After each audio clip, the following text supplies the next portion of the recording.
ਨਾਨਕ ਸਿੰਘ ਦਾ novel ਨਾਸੂਰ ਦਾ 10ਵਾਂ ਅੰਗ। ਨਿੱਕੇ ਜਿਹੇ ਬੀਜ ਤੋਂ ਕਿੱਕਣ ਏਡਾ ਵੱਡਾ ਦਰਖਤ ਬਣ ਜਾਇਆ ਕਰਦਾ ਹੈ ਕਿ ਨਿਰਾਪੁਰਾ ਬੀਜ ਦੀ ਕਰਾਮਾਤ ਨਾਲ। ਜੇ ਗੱਲ ਹੁੰਦੀ ਤਾਂ ਬੀਜ ਕਿਤੇ ਵੀ ਪਿਆ ਹੋਇਆ ਉੱਗ ਜਾਂ ਵੱਧ ਸਕਦਾ। ਇਹਦੇ ਪੁੰਗਰਨ ਤੇ ਫੈਲਣ ਲਈ ਮੁਆਫਕ ਹਵਾ, ਪਾਣੀ, ਧੁੱਪ ਤੇ ਮਿੱਟੀ ਦੀ ਲੋੜ ਹੁੰਦੀ। ਇਸੇ ਤਰ੍ਹਾਂ ਮਨੁੱਖੀ ਜ਼ਿੰਦਗੀ ਦੀ ਧਰਤੀ ਵਿੱਚ ਵੀ ਵੱਖੋ ਵੱਖ ਸਮਿਆਂ ਤੇ ਵੱਖੋ ਵੱਖ ਕਰਮਾਂ, ਪ੍ਰਤੀਕਰਮਾਂ ਤੇ ਘਟਨਾਵਾਂ ਦੇ ਬੀਜ ਡਿੱਗਦੇ ਰਹਿੰਦੇ ਨੇ। ਪਰ ਉੱਗਦਾ ਫੈਲਦਾ ਤਾਂ ਉਹੀ ਹੈ ਜਿਹਨੂੰ ਮੁਆਫਿਕ ਖੁਰਾਕ ਦੀ ਪ੍ਰਾਪਤੀ ਹੋਵੇ, ਭਾਵੇਂ ਕਿਸੇ ਵੀ ਤਰੀਕੇ ਨਾਲ।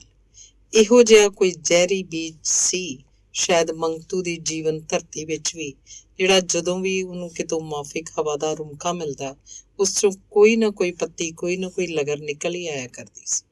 ਪਰ ਉਸ ਦਿਨ ਆਪਣੇ ਮਾਲਕ ਪਾਸੋਂ ਉਹਨੇ ਜਿਹੜੇ ਵਾਕ ਸੁਣੇ ਸਨ, ਉਹਨਾਂ ਦੇ ਅਸਰਾਂ ਨੇ ਤਾਂ ਉਹਦੇ ਹਿਰਦੇ ਚ ਉੱਗੇ ਹੋਏ ਉਸ ਬੂਟੇ ਦੀਆਂ ਪੱਤੀਆਂ ਛੱਡ ਕੇ ਜੜ੍ਹਾਂ ਵੀ ਬਣਾਉਣੀਆਂ ਸ਼ੁਰੂ ਕਰਤੀਆਂ।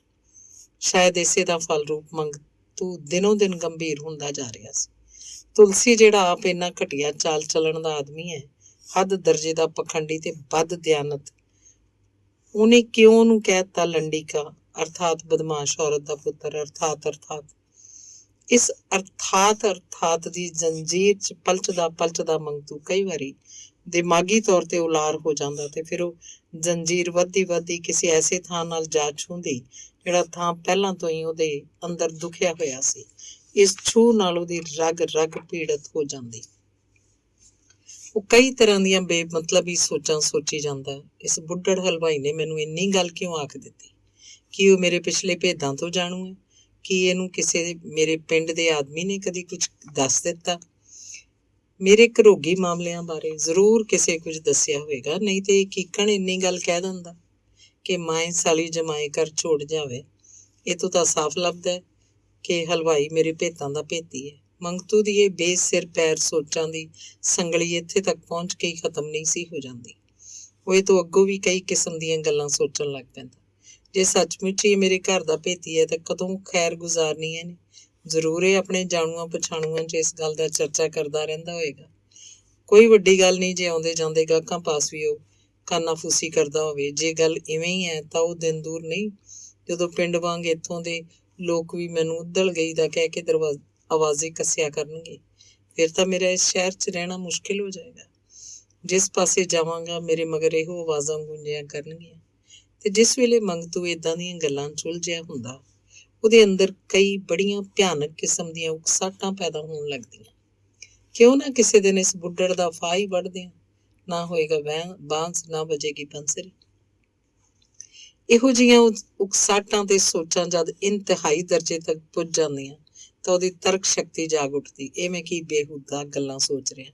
ਸਹਿਜ ਸੁਭਾਈ ਤਾਂ ਉਹਨੇ ਗੁੱਸੇ 'ਚ 2-4 ਗਾਲਾਂ ਕੱਢਤੀਆਂ, ਜਿਨ੍ਹਾਂ ਤੋਂ ਮੈਂ ਬਾਤ ਦਾ ਪਤੰਗੜ ਬਣਾ ਬੈਠਾ। ਜ਼ਰੂਰ ਮੇਰੇ ਦਿਮਾਗ 'ਚ ਕੁਝ ਫਤੂਰ ਆ ਗਿਆ, ਕਿਤੇ ਮੈਂ ਪਾਗਲ ਹੀ ਨਾ ਹੋ ਜਾਵਾਂ। ਤੇ ਮੰਗਤੂ ਸਾਰਾ ਜ਼ੋਰ ਲਾ ਕੇ ਆਪਣੇ ਦਿਲ 'ਚੋਂ ਇਹਨਾਂ ਵਹਿਮੀ ਖਿਆਲਾਂ ਨੂੰ ਕੱਢਣ 'ਚ ਜੁਟ ਜਾਂਦਾ, ਜਿਹਦਾ ਫਲ ਰੂਪ ਉਹਨੂੰ ਆਪਣੇ ਅੰਦਰ ਕਾਫੀ ਅਮਨ ਤੇ ਟਿਕਾਓ ਮਹਿਸੂਸ ਹੋਣ ਲੱਗ ਪੈਂਦਾ। ਪਰ ਕੁਝ ਚਿਰ ਬਾਅਦ ਮੁੜ ਨਵੇਂ ਸਿਰੇ ਉਹੀ ਸੋਚਾਂ, ਉਹੀ ਵਹਿਮ ਖਿਆਲ ਤੇ ਉਹੀ ਖਤਰਨਾਕ ਕਿਸਮ ਦੀਆਂ ਉਕਸਾਹਟਾਂ। ਦਿਨਾਂ ਤੇ ਦਿਨ ਬੀਤਦੇ ਗਏ, ਮੌਸਮ ਬਦਲਦੇ ਗਏ। ਉਹ ਦਿਨ ਪਰ ਦਿਨ ਗੰਭੀਰਤਾ ਦੀ ਮੂਰਤ ਬਣਦਾ ਗਿਆ। ਪਹਿਲਾਂ ਉਹ ਰਾਤੀ ਜਦ ਕੰਮ ਤੋਂ ਵਿਹਲਾ ਹੋ ਕੇ ਡੇਰੇ ਪਹੁੰਚਦਾ ਸੀ ਤਾਂ ਸਰਦੂਲ ਨਾਲ ਰਲ ਕੇ ਗੱਪਾਂ ਛੱਪਾਂ ਮਾਰਿਆ ਕਰਦਾ ਸੀ। ਹੁਣ ਤਾਂ ਜਿਵੇਂ ਕਿਸੇ ਵੀ ਗੱਲ 'ਚ ਉਹਦੀ ਦਿਲਚਸਪੀ ਨਹੀਂ ਸੀ ਰਹੀ। ਸਰਦੂਲ ਦੀਆਂ ਗੱਲਾਂ ਦੇ ਜਵਾਬ 'ਚ ਸਧਾਰਨ ਹੂੰ ਹਾਂ ਕਰ ਛੱਡਦਾ ਤੇ ਬਸ। ਸਰਦੂਲ ਵੀ ਤਾਂ ਏਡਾ ਬੇਸਮਝ ਨਹੀਂ ਸੀ ਜੋ ਉਹਦੀ ਭਾਵ ਭੰਗੀ ਨੂੰ ਸਮਝਣਾ ਚਾਹੁੰਦਾ। ਪਹਿਲਾਂ ਕਈ ਵਾਰੀ ਉਹਨੇ ਸਧਾਰਨ ਤੌਰ ਤੇ ਉਸ ਪਾਸੋਂ ਇਹਦਾ ਸਬੱਬ ਪੁੱਛਿਆ, ਪਰ ਮੰਗਤੂ ਨੇ ਕਦੀ ਵੀ ਉਹਦੇ ਹੱਥ ਪੱਲੇ ਕੁਝ ਨਾ ਪਾਇਆ। ਕਦੀ ਕਹਿ ਛੱਡਦਾ ਕੁਝ ਨਹੀਂ, ਜ਼ਰਾ ਸਿਰ ਪੀੜ ਹੁੰਦੀ ਹੈ, ਕਦੀ ਐਵੇਂ ਰੁੱਤ ਦੀ ਤਬਦੀਲੀ ਕਰਕੇ ਸਰੀਰ ਕੁਝ ਬੱਝਾ ਰਹਿੰਦਾ ਹੈ। ਤੇ ਜੇ ਸਰਦੂਲ ਉਹਨੂੰ ਪੜ੍ਹਨ ਲਿਖਣ ਦੀ ਚੇਤਾਵਨੀ ਕਰਦਾ ਤਾਂ ਉਹ ਕਹਿ ਦਿੰਦਾ ਕੰਮ ਉੱਥੋਂ ਹੀ ਵੇਲ ਨਹੀਂ ਮਿਲਦੀ, ਪੜ੍ਹਾਂ ਲਿਖਾਂ ਕਿਹੜੇ ਵੇਲੇ। ਪਰ ਸਰਦੂਲ ਨੂੰ ਇਸ ਵਿੱਚ ਵੀ ਬਹੁਤੀ ਸੱਚਾਈ ਨਹੀਂ ਸੀ ਜਾਪਦੀ, ਜਦ ਕਿ ਉਹਨੇ ਤੁਲਸੀ ਨੂੰ ਆਖ ਵੇਖ ਕੇ ਕੰਮ ਦਾ ਵਕਤ ਨਿਯਤ ਕਰਵਾ ਦਿੱਤਾ ਸੀ। ਸ਼ਾਮ ਦੇ 6 ਵਜੇ ਉਹਨੂੰ ਛੁੱਟੀ ਹੋ ਜਾਂਦੀ ਸੀ। ਇੱਥੋਂ ਛੁੱਟ ਐਤਵਾਰ ਦੀ ਛੁੱਟੀ ਦੇਣੀ ਵੀ ਤੁਲਸੀ ਨੇ ਪ੍ਰਵਾਨ ਕਰ ਲਈ ਸੀ। ਅਖੀਰ ਇੱਕ ਦਿਨ ਸਰਦੂਲ ਨੇ ਉਸ ਨਾਲ ਖੁੱਲ੍ਹ ਕੇ ਗੱਲ ਕਰਨ ਦੀ ਨੀਤ ਧਾਰ ਲਈ। ਕੱਤਕ ਦੀ ਮਿੱਠੀ ਰੁੱਤ ਸੀ। ਐਤਕੀ ਠੰਡ ਕੁਝ ਅਗੇਤਰੀ ਉਤਰ ਆਈ ਸੀ, ਜਿਸ ਕਰਕੇ ਮੰਜੇ ਲੋਕਾਂ ਨੇ ਅੰਦਰ ਹੀ ਕਰ ਲਏ ਸਨ। ਰਾਤ ਨੂੰ ਜਦ ਇਹ ਦੋਵੇਂ ਆਪਣੀ ਕੋਠੜੀ 'ਚ ਲੇਟੇ ਸਨ ਤਾਂ ਉਹਨੇ ਗੱਲ ਛੇੜਤੀ। ਭਲਾ ਮੰਗਤਿਆ, ਦੱਸਦੇ ਸੀ ਕਿਹੜੀ 95 ਦੇ ਫੇਰ 'ਚ ਪਿਆ ਰਹਿਣਾ ਤੂੰ ਹਰ ਵੇਲੇ? ਮੈਂ ਮੰਗਤੂ ਦੇ ਪਿੰਡੇ ਤੇ ਜਿਵੇਂ ਕਿਸੇ ਨੇ ਚੁੰਡੀ ਵੱਢਤੀ। ਮੈਂ ਕਿਹੜੇ ਫੇਰ 'ਚ ਪੈਣਾ ਸਰਦੂਲ? ਵੇਖ ਮੰਗਤਿਆ, ਮੈਨੂੰ ਚਾਰ ਨਾ, ਉਮਰ 'ਚ ਮੈਂ ਤੇਰੇ ਨਾਲੋਂ ਵੱਡਾ ਵਾਂ ਤੇ ਦੁਨੀਆ ਦੇ ਤਾਰ ਠਾਰ ਵੀ ਥੋੜੇ ਬਾਹਲੇ ਵੇਖੇ ਹੋਏ ਨੇ। ਅੱਜ ਦਾ ਨਹੀਂ, ਚਿਰੋਕਾ ਹੀ ਤੈਨੂੰ ਵੇਖਣ ਡਿਆ ਹੋਇਆ। 1.5 ਵਰ੍ਹਾ ਹੋ ਚੱਲਿਆ ਤੈਨੂੰ ਮੇਰੇ ਨਾਲ ਰਹਿੰਦਿਆਂ, ਪਰ ਅਜੇ ਤੱਕ ਮੈਂ ਤੇਰਾ ਅੰਤ ਨਹੀਂ ਪਾ ਸਕਿਆ। ਤੂੰ ਹਰ ਵੇਲੇ ਉੱਡਿਆ ਰਹਿਣਾ। ਪਹਿਲਾਂ ਤੇ ਭਲਾ ਕੋਈ ਸਬੱਬ ਸੀ, ਕੋਈ ਕੰਮਕਾਰ ਦੀ ਚਿੰਤਾ ਕਰਕੇ ਉਦਾਸ ਰਹਿੰਦਾ ਹੋਏਗਾ, ਪਰ ਹੁਣ ਤੈਨੂੰ ਕਿਹੜੇ ਬੇਰਾਂ 'ਚੋਂ ਘਾਟਾ ਪੈਣ ਡਿਆ?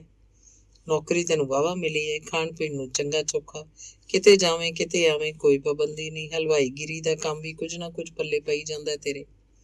ਹੋਰ ਸਾਲ ਛਮਾਈ ਲਾ ਕੇ ਆਪਣੀ ਦੁਕਾਨ ਕਰਨ ਜੋਗਾ ਹੋ ਜਾਏਗਾ। ਕੋਈ ਵੱਡੀ ਗੱਲ ਨਹੀਂ ਜੇ ਕਿਸੇ ਦਿਨ ਪੈਸੇ ਨਾਲ ਖੇਡਦਾ ਨਜ਼ਰੀਆ ਆਵੇ। ਇੰਨੀਆਂ ਸਹੂਲਤਾਂ ਹੁੰਦਿਆਂ ਬੰਦਾ ਕਿਉਂ ਨਾ ਹੱਸੇ ਕੁੱਟਕੇ? ਪੜ੍ਹਨਾ ਲਿਖਣਾ ਵੀ ਛੱਡ ਬੈਠੇ ਹੋ, ਬਸ ਜਦੋਂ ਤੱਕੋ ਮੁਹਾਣੇ ਵਾਂਗ ਬੇੜੀ ਡੋਬ ਕੇ ਗੋਡਿਆਂ 'ਚ ਸਿਰ ਦੇ ਹੀ ਰੱਖਣਾ ਹੈ। ਮੈਂ ਕਹਿੰਦਾ ਇਹੋ ਜੇ ਨਕਾਰੀ ਤਬੀਅਤ ਵੀ ਕੀ ਆਖ।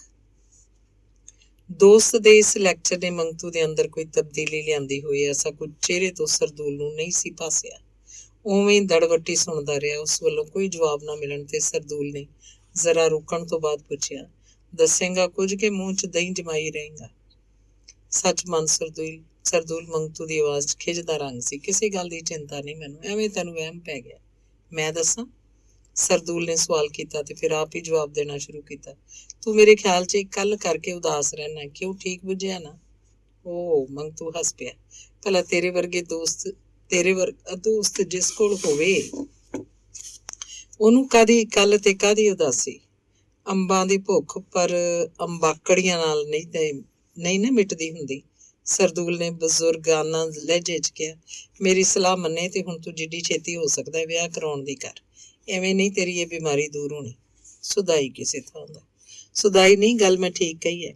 ਹਾਂ ਸੱਚ, ਮੈਂ ਕਿਹਾ ਉਦਣ ਜਿਹੜੀ ਚਿੱਠੀ ਆਈ ਸੀ ਤੇਰੀ ਮਾਸੀ ਵੱਲੋਂ, ਜਿਹੜੀ ਪੜ੍ਹਾਈ ਸੀ ਤੂੰ ਮੇਰੇ ਕੋਲੋਂ ਲਿਖਿਆ ਸੀ ਨਾ, ਉਸ ਵਿੱਚ ਛੇਤੀ ਰੁਪਏ ਇਕੱਠੇ ਕਰ, ਵਿਆਹ ਦਾ ਬੰਦੋਬਸਤ ਕਿਤੇ ਹੋ ਜਾਏਗਾ। ਆਹੋ, ਮੰਗਤੂ ਨੇ ਕਿਹੜਾ ਚੁਡਾਉਣ ਦੇ ਇਰਾਦੇ ਨਾਲ ਕਿਹਾ, ਇਹੋ ਲਿਖਿਆ ਸੀ ਉਹਨਾਂ। ਤਾਂ ਤੇ ਜ਼ਰੂਰ ਕਿਤੇ ਟੋਹ ਟਾਹ ਲਾਈ ਹੋਏਗੀ। ਟੋਹ ਤੇ ਲੱਗੀ ਲਗਾਈ ਏ, ਮੰਗਤੂ ਨੇ ਕੁਝ ਦਿਲਚਸਪੀ ਲੈਂਦਿਆਂ ਜਵਾਬ ਦਿੱਤਾ। ਪਰ ਮਈਓ ਹੁਣ ਤੀਕ ਹੱਥ ਪੱਲਾ ਨਹੀਂ ਫੜਾਇਆ। ਉਹ ਵਿਚਾਰੇ ਤੇ ਸਗੋਂ ਕਾਲੇ ਪਏ ਨੇ। ਤੂੰ ਕਿਉਂ ਨਹੀਂ ਹੱਥ ਪੱਲਾ ਫੜਾਇਆ? ਉਹ ਯਾਰ ਵਬਾਲ ਹੀ ਇਹ ਨਿਰਾ ਕੇ ਵਿਆਹ ਕਰਾ ਕੇ ਸਾਰੇ ਲੋਕ ਕਿਹੜਾ ਸੁਰਗਾਂ ਦੇ ਝੂਟੇ ਲੈਣ ਡਏ ਨੇ। ਕਮਲਾ ਨਾ ਬਣ ਮੰਗਤਿਆ, ਸਾਥੀ ਬਿਨਾਂ ਆਦਮੀ ਦੀ ਜ਼ਿੰਦਗੀ ਕੋਡੀਓਂ ਖੋਟੀ। ਆਦਮੀ ਦੀ ਗੱਲ ਛੱਡੀ, ਪੰਛੀ ਵੀ ਜੋੜੇ ਬਗੈਰ ਨਹੀਂ ਰਹਿ ਸਕਦੇ। ਪਰ ਜਿਸ ਪੰਛੀ ਦਾ ਆਲਣਾ ਹੀ ਕੋਈ ਨਾ ਹੋਵੇ, ਉਹ ਜੋੜੇ ਨੂੰ ਲਿਆ ਕੇ ਮੜੀਆਂ 'ਚ ਰੱਖੇਗਾ।